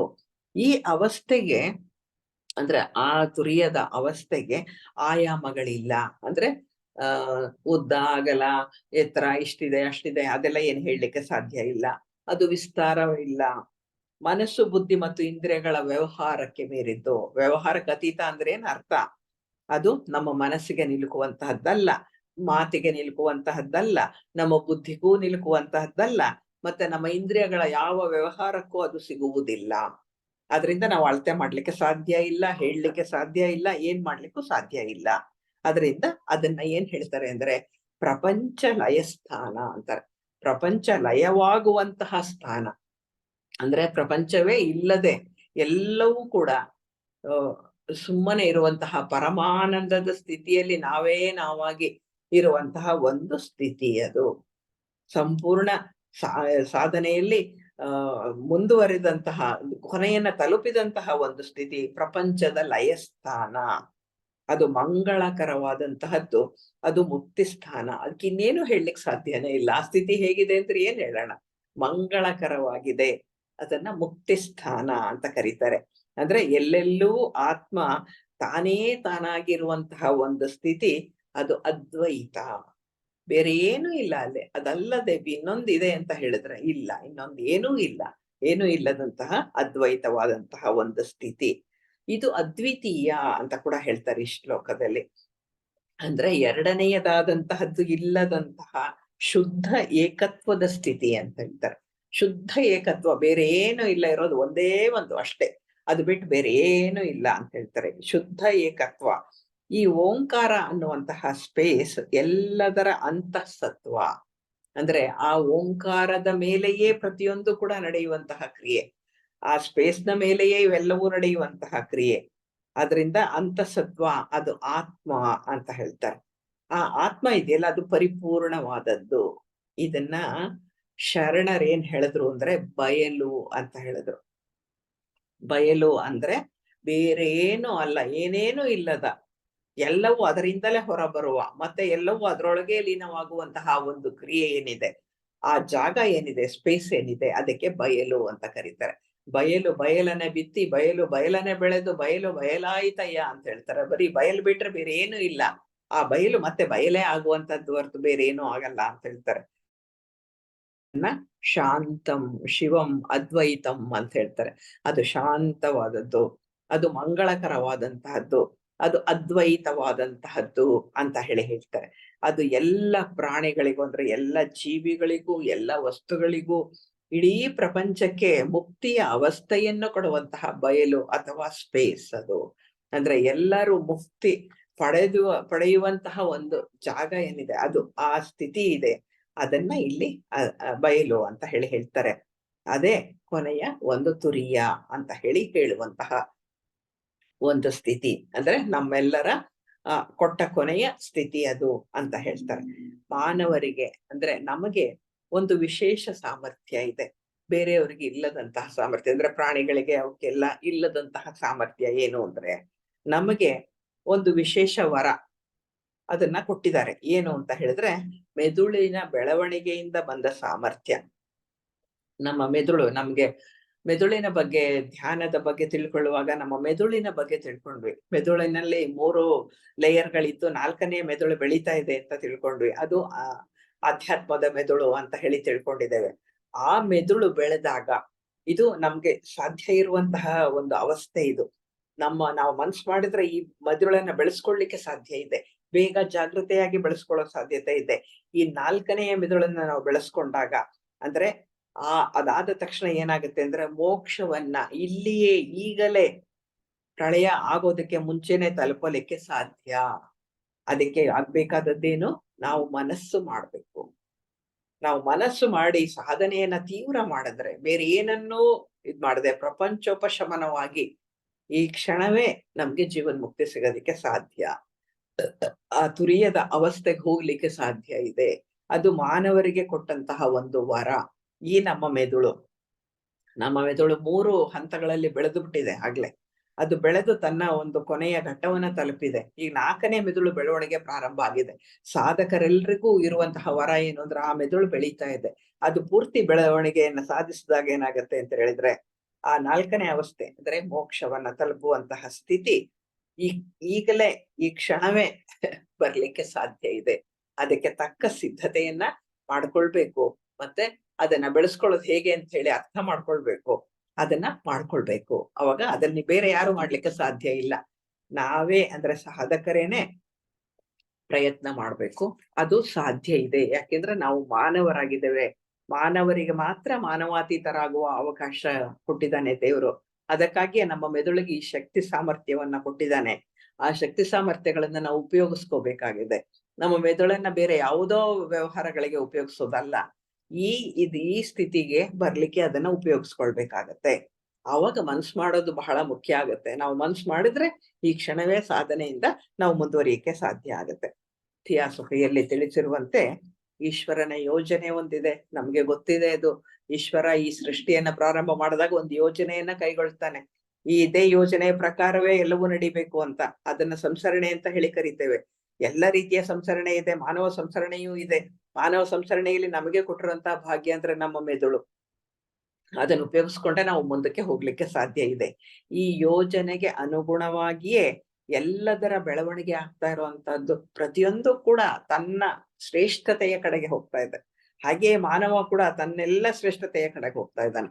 ಅವನ ಮೆದುಳು ಕೂಡ ಅದೇ ರೀತಿಯಲ್ಲಿ ಸಾಗ್ತಾ ಇದೆ. ಹಾಗೆ ಎಲ್ಲವೂ ಶ್ರೇಷ್ಠವಾಗ್ತಾ ಇದೆ. ಎಲ್ಲವೂ ಕೂಡ ಮುಂದಿನ ಒಂದು ಸ್ಥಿತಿಗೆ ಹೋಗ್ಲಿಕ್ಕೆ ಪ್ರಯತ್ನ ಮಾಡ್ತಾ ಇದೆ. ಎಲ್ಲದರ ಬೆಳವಣಿಗೆ ಆಗ್ತಾ ಇದೆ. ನಮ್ಮ ಭೂಗ್ರಹದಲ್ಲಿ 7ನೇ ಮಹಾವಂಶದ 7ನೇ ಉಪವಂಶದ ಹೊತ್ತಿಗೆ ಪ್ರತಿಯೊಬ್ಬ ಮಾನವರು ಜೀವನ್ಮುಕ್ತರಾಗ್ತಾರೆ. ಇದು ಬರೆದಿಟ್ಟಂತಹ ಒಂದು ಶಾಸನ. ಅಂದ್ರೆ ಆಗಲೇ ಆಗಿರುವಂತಹದ್ದು. ಅದಾಗತ್ತೆ. ಅಂದ್ರೆ ನಮ್ಮ ಪ್ರಕೃತಿ ಮಾತೆ ಏನ್ ಮಾಡ್ತಾಳೆ, ನಮ್ಮನ್ನೆಲ್ಲ ಈ ನಿಧಾನವಾಗಿ ತಗೊಂಡೋಗಿ ಗುಡಿಸ್ಕೊಂಡು ಹೋಗಿ ತಗೊಂಡೋಗಿ ನಿಧಾನವಾದ ಗತಿಯಲ್ಲಿ 7ನೇ ಮಹಾವಂಶದ 7ನೇ ಉಪವಂಶಕ್ಕೆ ನಮ್ಮನ್ನ ತಗೊಂಡೋಗಿ ಸೇರಿಸ್ತಾಳೆ. ಎಲ್ಲಿಗೆ? ಜೀವನ್ಮುಕ್ತ ಸ್ಥಿತಿಗೆ. ಹಾಗಾಗಿ ಈ ಪ್ರಪಂಚದ ನಿಧಾನ ಗತಿಯಲ್ಲಿ ಕೈವಲ್ಯದ ಕಡೆಗೆ ಸಾಗ್ತಾ ಇದೆ ಪ್ರಪಂಚ. ಬೇರೆ ಎಲ್ಲೂ ಹೋಗ್ತಾ ಇಲ್ಲ. ಏನೆಲ್ಲ ಇದು ನಡೀತಾ ಇದ್ರೆ ಕೂಡ ಕೈವಲ್ಯದ ಕಡೆಗೆ ಇದು ಸಾಕ್ತಾ ಇರುವಂತಹದ್ದು, ಅದರ ಕಡೆಗೆ ಹೋಗ್ತಿದೆ. ಅದರ ಇವಾಗ ಆ, ಮಾನವ ಇಷ್ಟು ನಿಧಾನವಾಗಿ ಹೋಗ್ಬೇಕಾ? ನಾವ್ ಯೋಚನೆ ಮಾಡ್ಬೇಕಾಗತ್ತೆ. ಇನ್ನ ಒಂದೊಂದು ಉಪವಂಶದಲ್ಲೂ ಎರಡೆರಡು ಜನ್ಮ ತಗೊಳ್ಬೇಕು ಅಂದ್ರೆ ಇನ್ನ ಎಷ್ಟು ಜನ್ಮಗಳನ್ನ ತೆಗೆದುಕೊಳ್ಬೇಕು? ಅದಕ್ಕೂ ಹೆಚ್ಚಾಗ್ಬಿಟ್ರೆ ಅಕಸ್ಮಾತ್ ಕರ್ಮ ಜಾಸ್ತಿಯಾಗಿ ಅದ್ರ ಬಗ್ಗೆ ಯೋಚನೆ ಮಾಡ್ಬೇಕಲ್ವಾ? ಈ ನಿಧಾನಗತಿ ಬೇಕಾ ನಮ್ಗೆ? ಅದನ್ನ ಯೋಚನೆ ಮಾಡ್ಬೇಕು. ಮಾನವರು ಮನಸ್ಸು ಮಾಡಿದರೆ ಸಾಧನೆಯ ಮುಖಾಂತರ ಸಾಧನೆ ಮಾಡ್ತಾ ಮಾಡ್ತಾ ಏನಾಗತ್ತೆ ಅಂದ್ರೆ ವಿವೇಕ, ವೈರಾಗ್ಯ, ಷಟ್ಸಂಪತ್ತು ಮತ್ತು ಪ್ರೇಮ ಇವುಗಳನ್ನ ಬೆಳೆಸ್ಕೊಂತಾ ಇದ್ದಾಗ ಏನಾಗತ್ತೆ, ವೇಗವಾಗಿ ಸಂಸರಣೆಯ ಹಾದಿಯನ್ನ ಕ್ರಮಿಸಬಹುದು. ಅದು ಸಾಧ್ಯ ಇದೆ, ಮಾನವರಿಗೆ ಸಾಧ್ಯ ಇದೆ. ವಿವೇಕವನ್ನ ಗಳಿಸ್ಕೊಳ್ಬೇಕು. ವಿವೇಕದ ಮುಖಾಂತರ ಯಾವುದು ಸರಿ ಯಾವುದು ತಪ್ಪು ಅನ್ನೋದು ನಮ್ಗೆ ಗೊತ್ತಾಗತ್ತೆ. ವೈರಾಗ್ಯ, ಪ್ರಾಪಂಚಿಕ ವಸ್ತುಗಳಲ್ಲಿ ಎಷ್ಟು ಬೇಕೋ ಅಷ್ಟು ಸಾಕು ಅನ್ನುವಂತಹ ವೈರಾಗ್ಯ ನಮಗ್ ಬರ್ಬೇಕು. ಷಟ್ಸಂಪತ್ತು ಅಂದ್ರೆ ಶಮ, ದಮ ಇತ್ಯಾದಿಗಳನ್ನ ಸಂಪೂರ್ಣವಾಗಿ ಗಳಿಸ್ಕೊಳ್ಬೇಕು. ಅದಾದ ನಂತರ ಪ್ರೇಮ, ಇದನ್ನ ಗಳಿಸ್ಕೊಂಡಾಗ ಏನಾಗತ್ತೆ, ವೇಗವಾಗಿ ಅಂದ್ರೆ ಬಹಳ ಶೀಘ್ರವಾಗಿ ಸಂಸರಣೆಯ ಹಾದಿಯನ್ನ ನಾವು ಕ್ರಮಿಸಲಿಕ್ಕೆ ಸಾಧ್ಯವಿದೆ. ಯಾಕೆಂದ್ರೆ ನಾವು ಮಾನವರಾಗಿ ಹುಟ್ಟಿದ್ದೇವೆ. We have got our own privileges. ಈ ಪ್ರಿವಿಲೇಜಸ್ ನ ಉಪಯೋಗಿಸ್ಕೊಳ್ಬೇಕು ನಾವು. ಅದರ ಸದುಪಯೋಗ ಆಗ್ಬೇಕು. ಥಿಯೋಸಾಫಿಕಲ್ ಸೊಸೈಟಿ ಹುಟ್ಟಿದ್ದೇ ಈ ಆಧ್ಯಾತ್ಮದ ಜ್ಞಾನವನ್ನ ಜನತೆಗೆ ಕೊಡಲಿಕ್ಕಾಗಿ. ಅದಕ್ಕಾಗಿಯೇ ನಮ್ಮ ಸಂಸ್ಥೆ ಹುಟ್ಟಿದ್ದು, ಜ್ಞಾನ ದಾನ ಮಾಡ್ಲಿಕ್ಕಾಗಿ ಹುಟ್ಟಿದ್ದು. ಅವರುಗಳು ಅಂದ್ರೆ ನಮ್ಮ ಜೀವನ್ಮುಕ್ತ ಮಹಾತ್ಮರು ಕಾರ್ಯೋನ್ಮುಖರಾಗಿ ಅವ್ರನ್ನ ಎಲ್ಲ ಜನತೆ ಕೂಡ ಕಾರ್ಯೋನ್ಮುಖರಾಗಬೇಕು ಅಂತ ಹೇಳಿದ್ರು. ಕಾರ್ಯೋನ್ಮುಖರನ್ನಾಗಿ ಮಾಡಿ ಎಲ್ಲರೂ ಬೇಗ ಬೇಗ ಮುಕ್ತಿಯ ಪಥಕ್ಕೆ ಸೇರ್ಬೇಕು ಅನ್ನೋದು ಥಿಯೋಸಾಫಿಕಲ್ ಸೊಸೈಟಿಯ ಉದ್ದೇಶ. ಹಾಗಾಗಿಯೇ ಎಲ್ಲ ಜ್ಞಾನವನ್ನ ಕೂಡ ನಮ್ಗೆ ನಾವು ಅರ್ಥ ಮಾಡಿಕೊಳ್ಳಬಹುದಾದಷ್ಟು ಜ್ಞಾನವನ್ನ, ಸಾಕಷ್ಟು ಜ್ಞಾನವನ್ನ ನಮ್ಗೆ ಕೊಟ್ಟಿದ್ದಾರೆ. ಜ್ಞಾನ ಕೊಟ್ಟಿದ್ದಾರೆ, ಯೋಗ ಕೊಟ್ಟಿದ್ದಾರೆ. ಅದೆಲ್ಲವನ್ನ ಕೊಟ್ಟಿರೋದ್ರಿಂದ ಏನಾಗ್ತಾ ಇದೆ, ಥಿಯೋಸಾಫಿಕಲ್ ಸೊಸೈಟಿಯಲ್ಲಿ ಇದೆಲ್ಲವನ್ನ ಮಾಡಿ ಅದಕ್ಕೆ ಬೇಗ ಮುಕ್ತಿಯ ಪಥಕ್ಕೆ ಸೇರಲಿ, ಬೇಗ ಮುಂದೆ ಮುಕ್ತರಾಗಲಿ, ಜ್ಞಾನ ಮತ್ತು ಯೋಗಗಳ ದಾರಿಯಿಂದ ಕೈವಲ್ಯವನ್ನ ಈ ಜನ್ಮದಲ್ಲೇ ಪಡ್ಕೊಳ್ಳಿ, ಈ ಜನ್ಮದಲ್ಲೇ ಸಾಕಷ್ಟು ಮುಂದುವರಿಲಿ, ಬೆಳವಣಿಗೆ ಸಾಧಿಸ್ಲಿ ಅಂತ ಹೇಳಿ, ಕೈವಲ್ಯವನ್ನ ಪಡೀಲಿ ಅಂತ, ಆ ಸಮಾಧಿ ಸ್ಥಿತಿ ತಲುಪಲಿ ಅಂತ ಹೇಳಿ ಪ್ರಯತ್ನವನ್ನ ನಮ್ಮ ಸೊಸೈಟಿ ಮಾಡಿದೆ. ಈ ಸ್ಥಿತಿ ಪಡೆಯೋದಿಕ್ಕೆ ನಮ್ಮ ಸಂಸ್ಥೆಯಲ್ಲಿ ಅನೇಕ ಮಹತ್ ಗ್ರಂಥಗಳನ್ನ ಕೊಡಲಾಗಿದೆ. ಅನೇಕ ಗ್ರಂಥಗಳು ಎಲ್ಲಿಂದ ಅಂದ್ರೆ ಐಸಿಸ್ ಅನ್ವೇಲ್ಡ್ ಇಂದ, ಮಾಸ್ಟರ್ಸ್ ಲೆಟರ್ಸ್ ಇಂದ, ಸೀಕ್ರೆಟ್ ಡಾಕ್ಟ್ರಿನ್ ಇಂದ ಎಲ್ಲ ಮುಂದಕ್ಕೆ ಬಂದಂತಹ ಪರಮ ಗುರು ಚರಣ ಸನ್ನಿಧಿ, ಮೌನವಾಣಿ, ಮಾರ್ಗಜ್ಯೋತಿ ಎಲ್ಲ ಗ್ರಂಥಗಳು ಒಂದು ಕಡೆಯಿಂದ ಉದ್ದಕ್ಕೆ ಲಿಸ್ಟ್ ಅನ್ನ ನಾವು ಹೇಳ್ಬೇಕಾಗತ್ತೆ. ಎಲ್ಲವೂ ಕೂಡ ಅಂದ್ರೆ ಪ್ರಸ್ಥಾನ ತ್ರಯಗಳು ಅಂತ ಕರ್ಸ್ಕೊಳ್ಳೋ ಅಂತದ್ದೆಲ್ಲವೂ ಕೂಡ ಕೊಡಲ್ಪಟ್ಟಿದೆ. ಎಚ್ ವಿ ಬ್ಲಾವಟ್ಸ್ಕಿ ಇರ್ಬೋದು, ಆಲ್ಕಾಟ್ ಇರ್ಬೋದು, ಅನಿಬೆಸೆಂಟ್ ಇರ್ಬೋದು, ಲೆಡ್ಬೀಟರ್ ಇರ್ಬೋದು, ಅನೇಕ ಯೋಗಿಗಳು ಎಲ್ಲ ನಮ್ಮವರೇ. ನಮ್ಮ ಸಂಸ್ಥೆಗಾಗಿ ತನು ಮನ ಧನಗಳನ್ನ ತೆತ್ತವರು, ತಮ್ಮ ಎಲ್ಲ ಕೆಲಸ ಕಾರ್ಯಗಳನ್ನ ಬದಿಗಿಟ್ಟು ಸೊಸೈಟಿಯ ಅಂದ್ರೆ ಈ ಸಂಸ್ಥೆಯ ಕೆಲಸ ಮಾಡಿದಂತವರು, ಜೀವನ್ಮುಕ್ತರ ಶಿಷ್ಯರಾಗಿ ಅವರ ಒಡನಾಡಿಗಳಾಗಿದ್ದುಕೊಂಡು ಈ ಎಲ್ಲ ಜ್ಞಾನವನ್ನ ಕೊಟ್ಟಂತವ್ರು, ನಮ್ಮ ಜೀವನ್ಮುಕ್ತ ಮಹಾತ್ಮರ ಸಹಾಯದಿಂದ ದಿವ್ಯ ದೃಷ್ಟಿಯನ್ನ ಪಡ್ಕೊಂಡು ಜ್ಞಾನ ಭಂಡಾರವನ್ನೇ ಜನತೆಗೆ ಕೊಟ್ರು. ಹಾಗಾಗಿ ಅನೇಕರು ಯೋಗಿಗಳಾದ್ರು. ಆ ವೇಳೆಯಲ್ಲಿ ಕೂಡ ಬಹಳಷ್ಟು ಜನ ಮುಂದುವರೆದ್ರು. ಇದು ನಮ್ಗೆಲ್ಲ ಗೊತ್ತಿರೋ ಅಂತ ವಿಷಯ. ಅವರಿಂದ ಯೋಗಿಗಳಾದ್ರು, ಮತ್ತೆ ಮಹಾತ್ಮರನ್ನ ನೋಡ್ಲಿಕ್ಕೆ ಸಾಧ್ಯ ಆಯ್ತು, ಜೀವನ್ಮುಕ್ತ ಮಹಾತ್ಮರನ್ನ ನೋಡ್ಲಿಕ್ಕೆ ಸಾಧ್ಯ ಆಯ್ತು, ಅವರಿಂದ ಸಲಹೆ ಸೂಚನೆಗಳನ್ನ ತಗೊಳ್ಳಿಕ್ಕೆ ಸಾಧ್ಯ ಆಯ್ತು. ಅವರಿಂದ ಎಲ್ಲ ಸಲಹೆಗಳನ್ನ ಪಡೆದು ಅವ್ರು ಎಷ್ಟು ಕೊಡಬಹುದು ಅಷ್ಟು ಜ್ಞಾನವನ್ನ ಜನತೆಗೆ ಕೊಟ್ರು. ನಮ್ಮ ಇಂಡಿಯಾ ದೇಶದಲ್ಲಿ ಯಾವ ಕಾಲದಿಂದ, ಸುಮಾರು ಸಾವಿರಾರು ವರ್ಷಗಳ ಕಾಲದಿಂದಲೇ ಹಿಂದೆನೆ ವೇದಗಳನ್ನ ಕೊಟ್ರು, ಉಪನಿಷತ್ತು ಭಗವದ್ಗೀತೆಯನ್ನ ಕೊಟ್ರು, ಬ್ರಹ್ಮಸೂತ್ರಗಳನ್ನ ಕೊಟ್ರು, ಶಂಕರರ ಅದ್ವೈತ ಬಂತು, ವಿವೇಕ ಚೂಡಾಮಣಿ ಬಂತು, ಏನೆಲ್ಲ ಬಂತು, ಪತಂಜಲ ಮಹರ್ಷಿಗಳ ಯೋಗ ಬಂತು, ಭಗವಾನ್ ಬುದ್ಧರ ಇದು ದುಃಖ ನಿವಾರಣೆಯ ಮಾರ್ಗ ಅದು ಬಂತು, ಶರಣರ ವಚನಗಳು ಬಂತು, ದಾಸ ಸಾಹಿತ್ಯ ಬಂತು, ಏನೆಲ್ಲ ಬಂತು ಉದ್ದಕ್ಕೂ ಅಂತ ಹೇಳಿದ್ರೆ ಕೊನೆಗೆ ಕೃಷ್ಣಮೂರ್ತಿಯವರ ಚಾಯ್ಸ್ಲೆಸ್ ಅವೇರ್ನೆಸ್ ಕೂಡ ಬಂತು. ಈ ಎಲ್ಲವೂ ಯಾತಕ್ಕಾಗಿ ಬಂದದ್ದು? ಈ ಎಲ್ಲವೂ ಕೂಡ ಜನತೆಯನ್ನ ಎಚ್ಚರಿಸಲು ಬಂದಂತಹದ್ದು. ಜನತೆಗೆ ಯಾವಾಗಂದ್ರೆ ನಿದ್ದೆ ಹೋಗ್ಬಿಡ್ತೀವಿ ನಾವು, ಎಚ್ಚರ ಆಗಲ್ಲ ನಮ್ಗೆ. ಬಂದು ಎಚ್ಚರಿಸ್ಬೇಕಾಗತ್ತೆ. ಹೇಳಿ, ನಿಮ್ಮ ಗುರಿ ಇದಲ್ಲ, ಈ ಪ್ರಪಂಚದಲ್ಲಿ ಮುಳುಗಿರೋದಲ್ಲ, ನಿಮ್ಮ ಗುರಿ ತುರಿಯವನ್ನ ತಲುಪುವುದು ಅಂತ ಹೇಳಿ ಎಚ್ಚರಿಸಲು ಬಂದ ಕೃತಿಗಳು. ಭೂಮತ್ವವನ್ನ ತಿಳಿಸ್ತಾರೆ. ಭೂಮತ್ವ ಅಂದ್ರೆ ಏನು? ಇಡೀ ವಿಶ್ವವನ್ನ ಆವರಿಸುವಂತಹದ್ದು ಭೂಮತ್ವ. ಬ್ರಹ್ಮ ಅಂತೇನ್ ಕರಿತೀವಿ ಅದನ್ನ ಭೂಮತ್ವ ಅಂತಾರೆ. ಆ ಭೂಮತ್ವವನ್ನ ತಿಳಿಸಿ ಅದನ್ನ ತಲುಪೋದಿಕ್ಕೆ ಸಾಧನೆಯ ಮಾರ್ಗವನ್ನ ಕೊಟ್ಟಂತಹದ್ದು, ತಿಳಿಸಂತಹ ಗ್ರಂಥಗಳು. ನಾವೇನ್ ಮಾಡ್ಬೇಕು? ಎಲ್ಲ ಕೊಡಲ್ಪಟ್ಟಿದೆ ನಮ್ಗೆ. ರೆಡಿ ಟು ಈಟ್ ಫುಡ್ ಎಲ್ಲ ಸಿದ್ಧ ಇದೆ. ನಾವ್ ಏನ್ ಮಾಡ್ಬೇಕು? ಆ ಗ್ರಂಥದ ಅನುಸಂಧಾನ ಮಾಡಲೆಂದೇ ಕೊಟ್ಟಂತಹ ಗ್ರಂಥಗಳು. ಅನುಸಂಧಾನ ಮಾಡ್ಲಿಕ್ಕೆ ಕೊಟ್ಟಿರೋದು ಬರೀ ಓದ್ಕೊಂಡು ಸುಮ್ನಿರಿ ಅಂತ ಕೊಟ್ಟಂತ ಗ್ರಂಥಗಳಲ್ಲ. ಈ ಎಲ್ಲವನ್ನ ಓದಿ ಅನುಸಂಧಾನ ಮಾಡಿ, ಅನುಸಂಧಾನ ಮಾಡಲೆಂದೇ ಬರೆದಿಟ್ಟಂತಹ ಗ್ರಂಥಗಳು. ನಾವ್ ಏನ್ ಮಾಡ್ಬೇಕಾಗಿದೆ ಈಗ? ಏನು ಇಲ್ಲ, ಆ ದಾರಿಯಲ್ಲಿ ನಡಿಬೇಕು. ಆ ದಾರಿಯಲ್ಲಿ ನಡೆದರೆ ಮುಂದೆ ಹೋಗಿ ಜೀವನ್ಮುಕ್ತ ಮಹಾತ್ಮರ ಹತ್ತಿರ ಹೋಗ್ತೀವಿ. ಅಷ್ಟೊಂದು ಸಾಧನೆಯ ಪಥವನ್ನ ನಮ್ಗೆ ಕೊಟ್ಟಿದ್ದಾರೆ. ಎಲ್ಲ ಜ್ಞಾನವನ್ನ ಕೂಡ ಕೊಟ್ಟಿದ್ದಾರೆ. ಆ ನಂತರ ಏನಾಗತ್ತೆ ಅಂದ್ರೆ ಜೀವನ್ಮುಕ್ತ ಮಹಾತ್ಮರು ನಾವು ಕೂಡ ಆಗಿ ನಂತರ ಹಿಂತಿರುಗಿ ಇನ್ನು ಬರ್ತಾ ಇರುವಂತಹ ಜನತೆಗೆ ದಾರಿ ತೋರಿಸುವಷ್ಟರ ಮಟ್ಟಿಗೆ ನಮ್ಮ ಗ್ರಂಥಗಳ ರಚನೆ ಆಗೋಗಿದೆ. ಈ ರಚನೆ ಮಾಡಿದಂಥವ್ರು ಯಾರು? ನಮ್ಮ ಮಹಾನ್ ಯೋಗಿಗಳು. ನಾವು ಎಷ್ಟು ಪುಣ್ಯ ಮಾಡಿದ್ದೇವೆ ಅಂತ ಹೇಳಿದ್ರೆ ಅದ್ರ ಬಗ್ಗೆ ನಮ್ಗೆ ಅಷ್ಟೊಂದು ಅರಿವಿಲ್ಲ ಅಂತಾನೆ ಹೇಳ್ಬಹುದು. ನಮ್ಗ ಅರಿವಿಲ್ಲ ಎಷ್ಟು ಪುಣ್ಯ ಮಾಡಿದ್ದೇವೆ ನಾವು, ಎಷ್ಟು ಇದೆಲ್ಲವನ್ನ ನಾವು ತಗೊಂಡಿದ್ದೇವೆ. ಇಂಥ ಒಂದು ಸಂಸ್ಥೆ ನಮಗ್ ಸಿಕ್ಕಿದೆ, ಎಲ್ಲ ಈ ನಾಡಲ್ಲಿ ಹುಟ್ಟಿದ್ದೇವೆ, ಇಂಥವರಿಂದ ಮಾರ್ಗದರ್ಶನ ಪಡೀತಾ ಇದ್ದೇವೆ. ಇದೊಂದು ನಮ್ಮ ಭಾಗ್ಯ ಅಲ್ವಾ? ಅದನ್ನ ಬಿಟ್ಟು ನಮ್ಗೆ ಬೇರೆ ಏನಿದೆ? ಅವರು ಕೊಟ್ಟಂತಹ ಸಾಧನೆಯ ಹಾದಿಯಲ್ಲಿ ನಡೆಯೋದನ್ನ ಬಿಟ್ರೆ ಬೇರೆ ಮಾರ್ಗ ಇಲ್ಲ ನಮ್ಗೆ.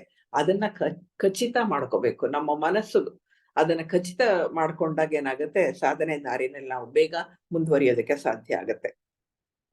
ಮಾಂಡುಕ್ಯ ಉಪನಿಷತ್ತಿನಲ್ಲಿ ನಮ್ಮ ಮಾಂಡುಕ್ಯ ಋಷಿ ಇಲ್ಲಿ ಒಂದು ಸುಲಭದ ದಾರಿಯನ್ನ ಕೊಡ್ತಾರೆ. ಅದೇನಪ್ಪ ಹೇಳ್ತಾರೆ ಅಂತ ಹೇಳಿದ್ರೆ ಅದು ಓಂಕಾರದ ಅನುಸಂಧಾನ. ಓಂಕಾರವನ್ನ ಅನುಸಂಧಾನ ಮಾಡಿ ಅಂತ ಹೇಳ್ತಾರೆ. ಓಂಕಾರವು ಚಿದಾಕಾಶದ ವಿಕಾಸ ಮತ್ತು ಸಂಕೋಚ ಎರಡೂ ಹೌದು. ಅಂದ್ರೆ ಚಿತ್ ಆಕಾಶ ಹೇಗೆ ವಿಶಾಲವಾಗುತ್ತೋ ಆ ವಿಕಾಸವೂ ಓಂಕಾರವೇ, ಅದು ಸಂಕೋಚಗೊಳ್ಳೋದು ಕೂಡ ಓಂಕಾರವೇ ಹೌದು ಅಂತ ಹೇಳ್ತಾರೆ. ಅಕಾರದಲ್ಲಿ ಅದು ವಿಕಾಸಗೊಳ್ಳುತ್ತೆ, ವಿಕಾಸ ಆಗೋದಿಕ್ಕೆ ಪ್ರಾರಂಭ ಆಗುತ್ತೆ. ಉಕಾರದಲ್ಲಿ ಆ ವಿಕಾಸ ಮುಂದುವರಿಯುತ್ತೆ, ನಂತರ ಮಕಾರದಲ್ಲಿ ಅದು ಹಿಂದಕ್ಕೆ ಬಂದು ಲಯಗೊಳ್ಳುತ್ತೆ ಅಂತ ಹೇಳ್ತಾರೆ. ಅದಕ್ಕಾಗಿ ಏನ್ ಮಾಡ್ಬೇಕು ಅಂತ ಋಷಿ ಹೇಳ್ತಾರೆ ಇಲ್ಲಿ ಅಂತಂದ್ರೆ, ನಿರಂತರವಾಗಿ ಮತ್ತು ಅಚಲವಾದಂತಹ ಏಕಾಗ್ರತೆಯಿಂದ ಓಂಕಾರದ ಅನುಸಂಧಾನ ಮಾಡಿದರೆ ಈ ನಾಲ್ಕನೆಯ ಸ್ಥಿತಿ ಅಂದ್ರೆ ತುರಿಯ ಅದನ್ನ ತಲುಪಲಿಕ್ಕೆ ಸಾಧ್ಯವಿದೆ ಅಂತ ಹೇಳ್ತಾರೆ ಈ ಋಷಿ. ಅಂದ್ರೆ ಅದು ಸಾಧ್ಯ ಉಂಟು. ಅದನ್ನ ಎಷ್ಟು ಇದಾಗಿ ಮಾಡ್ಬೇಕು ಅಂದ್ರೆ ನಿರಂತರವಾಗಿ ಮಾಡ್ಬೇಕು ಮತ್ತು ಅಚಲವಾದ ಏಕಾಗ್ರತೆಯಿಂದ ಅದರಲ್ಲಿಯೇ ಮನಸ್ಸನ್ನ ಇಟ್ಟು, ಬೇರೆ ಕಡೆ ಮನಸ್ಸು ಚಲಿಸಬಾರ್ದು. ಅದರಲ್ಲಿ ಆ ಓಂಕಾರದಲ್ಲಿಯೇ ಮನಸ್ಸನ್ನ ಇಟ್ಟು ಅನುಸಂಧಾನ ಮಾಡಿದ್ರೆ ನಾಲ್ಕನೆಯದಾದಂತಹ ತುರಿಯವನ್ನ ನಾವು ತಲುಪ್ತೀವಿ ಅಂತ ಹೇಳ್ತಾರೆ. ಮೋಕ್ಷ ಅಂದ್ರೇನು ಅವ್ರು ಹೇಳ್ತಾರೆ? ಮೋಕ್ಷ ಅಂದ್ರೆ ನಮ್ಮ ಸಹಜ ಗುಣಕ್ಕೆ ಮರಳಿ ಬರುವುದು ಅಷ್ಟೇ. ಅಂದ್ರೆ ಅವ್ರು ಹೇಳ್ತಾರೆ ನಮ್ಮ ಸಹಜ ಸ್ವಭಾವ ಯಾವುದು? ಅದು ಮೋಕ್ಷ ಮಾತ್ರ. ನಾವೀಗ ಬಂದಿರೋದೇನು? ಕೆಳಗಡೆ ಇಳಿದ್ ಬಂದ್ಬಿಟ್ಟಿದೀವಲ್ವಾ? ಆತ್ಮಲೋಕದಿಂದ ಮುಂದೆ ಬುದ್ಧಿ, ಎರಡು ರೀತಿಯ ಮನಸ್ಸು, ಅಲ್ಲಿಂದ ಕೆಳಗೆ ಇಳಿದ್ ಬಂದಿದೀವಲ್ವಾ? ನಮ್ಮ ಸಹಜ ಗುಣ ಯಾವುದು? ಸಹಜ ಗುಣ ಅಂದ್ರೆ ಇದ್ಯಾವುದು ಅಲ್ಲ, ಆತ್ಮವೇ ನಮ್ಮ ಸಹಜ ಗುಣ, ಆತ್ಮಗುಣವೇ ನಮ್ಮ ಸಹಜ ಗುಣ, ಅದೇ ನಮ್ಮ ಸಹಜ ಸ್ವಭಾವ. ಮೋಕ್ಷವೆಂದರೆ ನಮ್ಮ ಸಹಜ ಗುಣಕ್ಕೆ ಮರಳಿ ಬರುವುದು ಅಷ್ಟೇ ಅಂತಾರೆ. ಅಂದ್ರೆ ವಾಪಸ್ ಹಿಂತಿರುಗಿ ನಮ್ಮ ತನಕ್ಕೆ ತಲುಪುವುದು ಅಂತ ಅರ್ಥ. ಅಂದ್ರೆ ಸಹಜ ಸ್ವಭಾವ, ಯಥಾರ್ಥ ಅಂತ ಹೇಳೋದು ಅದನ್ನೇ. ಅದು ನಮ್ಮ ಸಹಜ ಗುಣ. ನಾವು ಮರೆತಿರುವ ಒಂದು ನಮ್ಮ ಸ್ಥಿತಿ. ಮರ್ತೋಗಿದೀವಿ ನಾವು. ಕೆಳಗ್ ಬಂದ ಮೇಲೆ, ಸ್ಥೂಲಕ್ಕೆ ಬಂದ ಮೇಲೆ ಈ ಜನನ ಮರಣ ಚಕ್ರದಲ್ಲಿ ಸಿಕ್ಕಾಕಿಕೊಂಡು ನಾವು ಎಲ್ಲಿಂದ ಬಂದ್ವಿ, ನಮ್ಮ ಗುರಿ ಏನು ಅಂದ್ರೆ ನಾವು ಯಾವ ಸ್ಥಿತಿಯಲ್ಲಿದ್ವಿ, ನಮ್ಮ ಸಹಜ ಗುಣ ಯಾವುದು ಅನ್ನೋದನ್ನ ನಾವು ಮರ್ತು ಬಿಟ್ಟಿದ್ದೇವೆ. ಮರೆವು ಆವರಿಸ್ಕೊಂಡಿದೆ. ಅದರಿಂದ ಇದು ನಮ್ಮ ಸಹಜ ಗುಣವಾದಂತಹ ತುರಿಯವನ್ನ ಅಥವಾ ಮೋಕ್ಷವನ್ನ ತಲುಪುವುದು ನಮ್ಮ ಗುರಿ. ಮರಳಿ ಹೋಗುವುದಷ್ಟೇ. ಅದೇನು ಬಹಳ ಕಷ್ಟ ಇಲ್ಲ. ನಮ್ಮದೇ ಆದಂತಹ ಸಹಜ ಸ್ವಭಾವಕ್ಕೆ ಹಿಂತಿರುಗುವುದು, ಅದು ನಮ್ಮ ಸಹಜ ಸ್ವಭಾವ. ಅದನ್ನೇ ಯಥಾರ್ಥ ಅಂತ ಕರೆದಿರುವಂತಹದ್ದು. ಅದನ್ನ ಅಮ್ಮವರು ಬ್ಲೌಡ್ಸ್ಗೆ ಅಮ್ಮವ್ರು ಹೇಳ್ತಾರೆ ಬೀನೆಸ್ ಅಂತ ಹೇಳ್ತಾರೆ. ಇರುವಿಕೆ, ಸಹಜ ಇರುವಿಕೆ ಅಷ್ಟೇ, ಅಲ್ಲಿ ಆಗುವಿಕೆ ಅಲ್ಲ. ಅದು ಇರುವಿಕೆ, ಬೀನೆಸ್ ಅಂತ ಹೇಳ್ತಾರೆ. ಅದು ಒಮ್ಮೆ ಯಥಾರ್ಥದ ರುಚಿಯನ್ನ ನೋಡಿದಂತಹವರು ಇಂದ್ರಿಯ ಪ್ರಪಂಚದ ವಿಷಯ ಸುಖಗಳಿಗೆ ಬಲಿ ಬೀಳುವುದೇ ಇಲ್ಲ. ಅಂದ್ರೆ ಯಥಾರ್ಥದ ರುಚಿ, ಆ ಕೈವಲ್ಯದ ರುಚಿಯನ್ನ ಕಂಡಂತಹವರು ಒಮ್ಮೆ ಅಲ್ಲಿ ಹೋಗಿ ಹಿಂದೆ ಬಂದರೆ ಕೂಡ ಇಂದ್ರಿಯ ವಿಷಯಗಳಿಗೆ ಇನ್ನೆಂದೂ ಅವರು ಬಗ್ಗೋದಿಲ್ಲ. ಅಜ್ಞಾನದ ಕ್ರಿಯೆಗಳಿಗೆ ಬಲಿ ಆಗಲು ಸಾಧ್ಯವೇ ಇಲ್ಲ. ಯಾಕೆಂದ್ರೆ ಆ ಸ್ಥಿತಿಯನ್ನು ಅವರು ತಲುಪಿಬಿಟ್ಟಿರ್ತಾರೆ ಅಂತ ಹೇಳ್ತಾರೆ. ಆ ಬೀನೆಸ್ ಅದು ನಮ್ಮ ಒಂದು ಸ್ಥಿತಿ. ಆ ಸ್ಥಿತಿಗೆ ಹಿಂತಿರುಗಬೇಕಾಗಿದೆ ಇವಾಗ. ಅದಕ್ಕಾಗಿ ಇಷ್ಟೆಲ್ಲ ಸಾಧನೆಯ ದಾರಿಗಳನ್ನ ನಾವು ಹುಡುಕ್ತಾ ಇರ್ತೇವೆ. ಇದು ಒಂದು ದಾರಿ, ಆ ರೀತಿಯಲ್ಲಿ ಇದೊಂದು ದಾರಿ. ಈ ಅದ್ವೈತದ ಸ್ಥಿತಿ ಅಂದ್ರೆ ಬೀನೆಸ್ ಏನಿದೆ ಅಲ್ಲಿ ಎರಡಿಲ್ಲ. ಅದ್ವೈತ ಅಂದ್ರೆ ಇನ್ನೊಂದು ಇಲ್ಲದೆ ಇರುವಂತಹದ್ದು, ಎರಡಿಲ್ಲದ ಇರುವಂತಹದ್ದು, ಒಂದೇ ಇದಂತಹ ಸ್ಥಿತಿ. ಹಲವು ಇಲ್ಲ, ಇರೋದೆಲ್ಲ ಒಂದೇ. ಅದನ್ನ ಏನ್ ಹೇಳ್ತಾರೆ ಅಂದ್ರೆ ಶಿವೋಹಂ ಶಿವೋಹಂ ಅಂತ ಹೇಳ್ತಾರೆ. ಅಂದ್ರೆ ಮಂಗಳಕರ ಆದಂತಹ ಅಷ್ಟೇ, ಮಂಗಳಕರವಾದಂತಹದ್ದು ಅಂತ ಇಲ್ಲಿ ಹೇಳ್ತಾರೆ ಋಷಿಗಳು. 4 ಮಹಾವಾಕ್ಯಗಳಿತ್ತಲ್ಲ, ಆ ಮಹಾವಾಕ್ಯಗಳು ಉದ್ಭವವಾಗುವಂತಹ ಒಂದು ಸ್ಥಿತಿ ಇದು ಅಂತ ಹೇಳ್ತಾರೆ. 4 ಮಹಾವಾಕ್ಯಗಳು ಹುಟ್ಟೋದು ಈ ಜಾಗದಲ್ಲಿ ಅಂತ ಹೇಳ್ತಾರೆ. ಅಂದ್ರೆ ಮೋಕ್ಷದ ಸ್ಥಿತಿಯಲ್ಲಿ ಈ ಮಹಾವಾಕ್ಯಗಳು ಹುಟ್ಟುತ್ತಂತೆ. ತತ್ವಮಸಿ, ಅಹಂ ಬ್ರಹ್ಮಾಸ್ಮಿ, ಆಮೇಲೆ ಪ್ರಜ್ಞಾನಂ ಬ್ರಹ್ಮ, ಸರ್ವಂ ಖಲ್ವಿದಂ ಬ್ರಹ್ಮ. ಇವೆಲ್ಲವೂ ಕೂಡ ಸಾಕಾರ ಆಗೋದಿಲ್ಲಿ ಅಂದ್ರೆ ಆ ಸ್ಥಿತಿಯಲ್ಲಿ, ಯಥಾರ್ಥದಲ್ಲಿ, ನಮ್ಮ ಸಹಜ ಸ್ಥಿತಿಯಲ್ಲಿ. ಅಲ್ಲಿ ಮಾತ್ರವೇ ಇವೆಲ್ಲವೂ ಸಾಕಾರ ಆಗುವಂತಹದ್ದು. ನಮ್ಮ ಒರಿಜಿನಲ್ ಅಂದ್ರೆ ನಮ್ಮ ನಿಜವಾದ ಸ್ಥಿತಿ ಏನಿದೆ ಆ ಸ್ಥಿತಿಯಲ್ಲಿ, ಸಹಜ ಸ್ಥಿತಿಯಲ್ಲಿ ಯಾರು ಇದನ್ನ ಅರ್ಥ ಮಾಡ್ಕೊಳ್ತಾರೆಯೋ ಅವರು ಅದರಲ್ಲಿಯೇ ನೆಲೆಸ್ತಾರೆ ಅನ್ನುವಂತಹ ಒಂದು ಭರವಸೆಯನ್ನ ಕೊಡ್ತಾರೆ ಇಲ್ಲಿ. ಅಂದ್ರೆ ಯಾರು ಇದನ್ನ ಅರ್ಥ ಮಾಡ್ಕೊಂಡ್ಬಿಡ್ತಾರೆಯೋ ಅಂಥವ್ರು ಅದರಲ್ಲೇ ಇದ್ದು ಬಿಡ್ತಾರೆ ಅಂತ. ಅರ್ಥ ಮಾಡ್ಕೊಂಡ ತಕ್ಷಣ ಅದರಲ್ಲೇ ಇದ್ದು ಬಿಡ್ತಾರೆ ಅಂತ. ಅಂದ್ರೆ ತುರಿಯ ಅವಸ್ಥೆನಲ್ಲೇ ಇರ್ತಾರೆ ಅಂತ. ತುರಿಯವೇ ನಮ್ಮ 3 ಅವಸ್ಥೆಗಳಿಗೂ ಆಧಾರ. ಅದೇ ಜೀವನ್ಮುಕ್ತನ ಸ್ಥಿತಿ. ಅಲ್ಲಿಂದ ಹೊರಗೆ ಬಂದು ಏನೆಲ್ಲ ನಾವು ಕೆಲಸವನ್ನ ಪ್ರಪಂಚದಲ್ಲಿ ಮಾಡ್ಬೇಕು ಅದನ್ನ ಮಾಡೋದು. ಅದರ ಮೂಲ ಜೀವನ್ಮುಕ್ತನ ಸ್ಥಿತಿಯಲ್ಲಿಯೇ ಉಳಿದಿರ್ತೇವೆ. ಅದಕ್ಕೆ ರಾಮಕೃಷ್ಣ ಪರಮಹಂಸರು ಒಂದು ಹೇಳ್ತಾರಲ್ವಾ, ಏನು ಅಂದ್ರೆ ಉಪ್ಪಿನ ಬೊಂಬೆ ನಾವೇನ್ ಮಾಡ್ತೀವಿ ಅಂತ ಹೇಳಿದ್ರೆ ಸಮುದ್ರದ ಆಳ ಅಳಿಯೋದಕ್ಕೆ ಹೋಗ್ತೀವಿ. ಅದರಿಂದ ಏನಾಗತ್ತೆ ಅಂದ್ರೆ ಆ ಉಪ್ಪಿನ ಬೊಂಬೆ ಸಮುದ್ರದಲ್ಲಿ ಕರಗಿ ಹೋಗುತ್ತೆ, ಸಮುದ್ರದ ನೀರೇ ಆಗಿ ಹೋಗತ್ತೆ. ಹಾಗೆ ಅದೇ ಸ್ಥಿತಿ ನಮಗ್ ಬರುತ್ತೆ ಅಂತ ಹೇಳ್ತಾರೆ. ಪರಬ್ರಹ್ಮನಲ್ಲಿ ಲೀನವಾಗಿ ಹೋಗ್ತೇವೆ. ನಾನು ಅನ್ನುವ ಐಡೆಂಟಿಟಿ ಅದ್ ಯಾವುದು ಕೂಡ ಉಳಿದಿರೋದಿಲ್ಲ. ಹನಿ ಸಾಗರದಲ್ಲಿ ಸೇರಿ ಹೋಗುತ್ತದೆ. ಅಂದ್ರೆ ಬಿಂದು ಸಿಂಧುವಿನಲ್ಲಿ ಸೇರುವಂತಹ ಸ್ಥಿತಿ. ಬಿಂದು ಸಿಂಧು ಆಗತ್ತೆ ಅಂತ ಹೇಳ್ತಾರೆ. ನಮ್ಮ ಅಲ್ಪತ್ವ ಹೊರಟು ಹೋಗಿ ಭೂಮತ್ವ ಬರುತ್ತೆ. ಈಗ ನಾನು, ನನ್ನದು, ನನ್ನ ಸಂಸಾರ, ಅದು ಇದು ಏನೆಲ್ಲ ಕಟ್ಕೊಂಡಿದೀವಲ್ವಾ, ಈ ಸಂಸಾರ ಅಥವಾ ಈ ಪ್ರಪಂಚ ಅಂತ ಏನ್ ಹೇಳ್ತೀವಿ, ಇದು ಹೊರಟು ಹೋಗಿ, ಈ ಅಲ್ಪತ್ವ ಹೊರಟು ಹೋಗಿ ಭೂಮತ್ವ ಬರುತ್ತೆ. ಎಲ್ಲವೂ ವಿಶ್ವವೇ ತಾನಾದಂತಹ ಒಂದು ಸ್ಥಿತಿ, ವಿಶ್ವಾತ್ಮವಾದಂತಹ ಸ್ಥಿತಿ. ವ್ಯಕ್ತಿ ಪ್ರಜ್ಞೆ ಇಲ್ಲಿ ವಿಶ್ವ ಪ್ರಜ್ಞೆಯಲ್ಲೇ ಸೇರಿ ಹೋಗುವಂತಹ ಒಂದು ಸ್ಥಿತಿ ಭೂಮತ್ವ ಅಂತ ಹೇಳಿ ಅದನ್ನ ಕರೀತಾರೆ. ಈ ಪ್ರಜ್ಞೆಯನ್ನ, ನಮ್ಮ ಪ್ರಜ್ಞೆಯನ್ನ ಈ ಹಂತಕ್ಕೆ ವಿಕಾಸ ಮಾಡಿಕೊಳ್ಳಲು ಸಾಧ್ಯ. ಇದು ಮಾನವರಿಗೆ ಸಾಧ್ಯ ಇರುವಂತಹದ್ದು, ವಿಕಾಸ ಮಾಡ್ಕೊಳ್ಳಿಕ್ಕೆ ಸಾಧ್ಯ. ಎಚ್ಚೆತ್ತ ಸ್ಥಿತಿಯಲ್ಲಿ ಓಂಕಾರದ ಅನುಸಂಧಾನ ಮಾಡಬೇಕು. ಅದಕ್ಕೆ ಸಾಧನೆಯ ಮಾರ್ಗ ಈ ಋಷಿ ಕೊಡುವಂತಹದ್ದು. ಎಚ್ಚೆತ್ತ ಸ್ಥಿತಿಯಲ್ಲಿ ಓಂಕಾರದ ಅನುಸಂಧಾನ ಮಾಡುತ್ತಾ ಪೂರ್ತಿ ರಿಲ್ಯಾಕ್ಸ್ ಇಂದ ಅಂದ್ರೆ ವಿಶ್ರಾಂತ ಸ್ಥಿತಿಯಲ್ಲಿ ಅದರ ಅನುಸಂಧಾನ ಮಾಡಬೇಕು. ಗಡಿಬಿಡಿ, ಟೆನ್ಷನ್ ಯಾವುದನ್ನು ಮಾಡ್ಕೊಳ್ದಲೆ ಆರಾಮಾಗಿ ಕುಳಿತು ಇದನ್ನ ರಿಲ್ಯಾಕ್ಸ್ ಇಂದ ಅಂದ್ರೆ ಆರಾಮ ಸ್ಥಿತಿಯಲ್ಲಿ ಈ ಅನುಸಂಧಾನವನ್ನ ಮಾಡ್ಬೇಕಾಗತ್ತೆ. ಅವಾಗ ನಮ್ಮ ನಿದ್ರಾ ಅವಧಿ ಕಡಿಮೆ ಆಗ್ತಾ ಹೋಗುತ್ತೆ. ಅಂದ್ರೆ ಇವಾಗ ಸುಮಾರು 6 ಗಂಟೆಗಳು 7 ಗಂಟೆಗಳ ಕಾಲ ನಿದ್ರೆ ಬೇಕಾಗಿದ್ದದ್ದು ಅದು ಇಳಿತಾ ಹೋಗುತ್ತೆ. ನಮ್ಗೆ ಆ ಅವಧಿ ಕಮ್ಮಿ ಆಗ್ತಾ ಹೋಗುತ್ತೆ. 2-3 ಗಂಟೆಗಳು ನಿದ್ರೆ ಮಾಡಿದ್ರು ಕೂಡ ಸಾಕಾಗ್ತಾ ಇರುತ್ತೆ. ಹೀಗೆ ಕಾನ್ಶಿಯಸ್ನೆಸ್ ಅನ್ನ ವಿಸ್ತಾರ ಮಾಡ್ತಾ ಹೋಗ್ಬೇಕಾಗತ್ತೆ. ಅಂದ್ರೆ ಅದರ ಕಾನ್ಶಿಯಸ್ನೆಸ್ ನ ವಿಸ್ತಾರ ಆಗ್ತಾ ಹೋದಂತೆ ನಮ್ಮ ಸ್ಥಿತಿ ಉತ್ತಮವಾಗ್ತಾ ಹೋಗುತ್ತೆ. ಆಗ ಸಾಧನೆಯ ಮುಖಾಂತರ ತುರಿಯವನ್ನ ತಲುಪಲಿಕ್ಕೆ ಸಾಧ್ಯ ಆಗತ್ತೆ. ಅದಕ್ಕೆ ಇವ್ರು ಹೇಳುವಂತಹದ್ದೇನು ಅಂತ ಹೇಳಿದ್ರೆ, ಬಲಗೈಯನ್ನ ಹೊಟ್ಟೆ ಮೇಲೆ ಇಟ್ಕೊಂಡು ಎಡಗೈಯನ್ನ ಹೊಟ್ಟೆ ಮೇಲೆ ಇಟ್ಕೊಂಡು ಬಲಗೈಯನ್ನ ಚಿನ್ಮುದ್ರೆಯಲ್ಲಿ ಇಟ್ಕೊಂಡು ಅಕಾರವನ್ನ 5 ಸರ್ತಿಯಾಗಿ ಉಚ್ಚಾರಣೆ ಮಾಡ್ಬೇಕಾಗತ್ತೆ. ಮತ್ತೆ ಚಿನ್ಮಯ ಮುದ್ರೆಯಲ್ಲಿ ಓಕಾರವನ್ನ ಉಚ್ಚಾರಣೆ ಮಾಡ್ಬೇಕಾಗತ್ತೆ.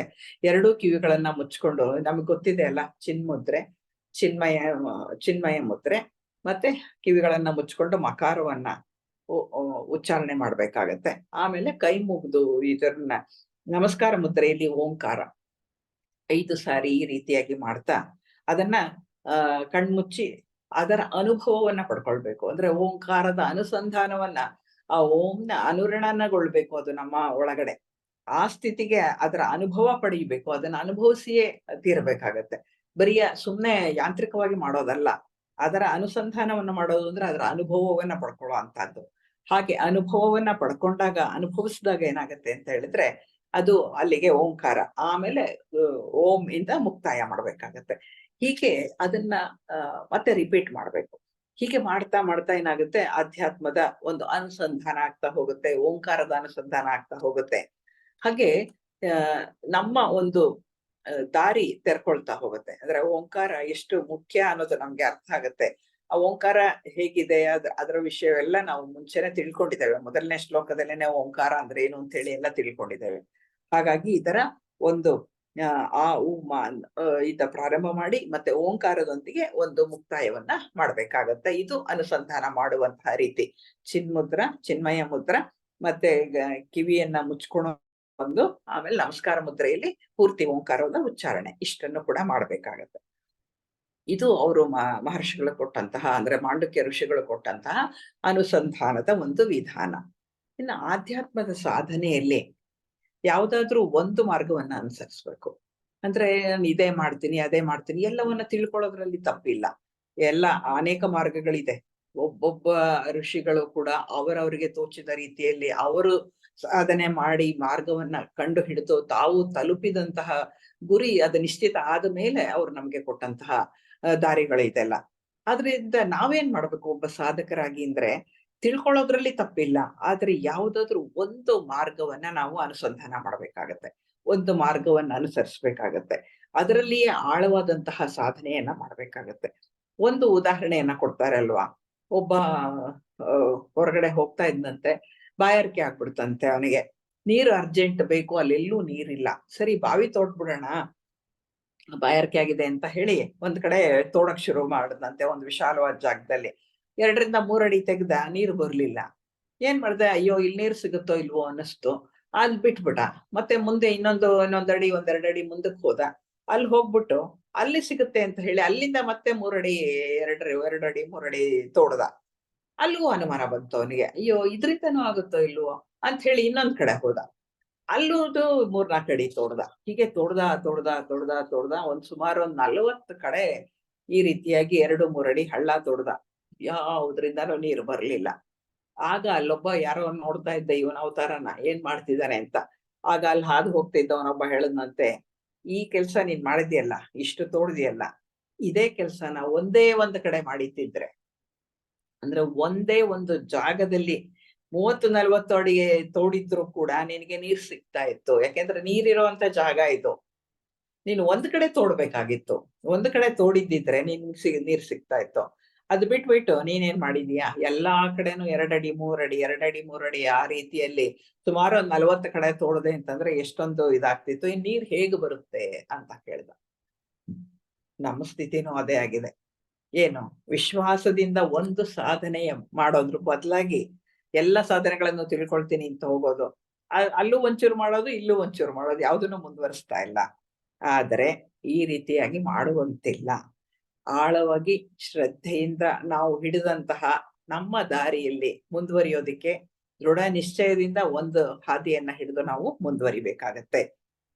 ಇಲ್ಲಿ ಓಂಕಾರದ ಅನುಸಂಧಾನ ಮಾಡಿದ್ದಾರೆ. ಯಾರ್ಯಾರಿಗೆ ಓಂಕಾರದಲ್ಲಿ ಆಸಕ್ತಿ ಇದೆಯೋ, ಯಾರ್ಯಾರಿಗೆ ಇದರ ಮುಖಾಂತರ ನಾನು ಗುರಿಯನ್ನ ತಲುಪ್ತೇನೆ ಅನ್ನುವಂತಹ ಆಸಕ್ತಿ ಇದೆಯೋ, ಆಸೆ ಇದೆಯೋ, ಶ್ರದ್ಧೆ ಇದೆಯೋ ಅಂತವ್ರು ಖಂಡಿತವಾಗಿ ಈ ದಾರಿನ ಆರಿಸ್ಕೋಬಹುದು.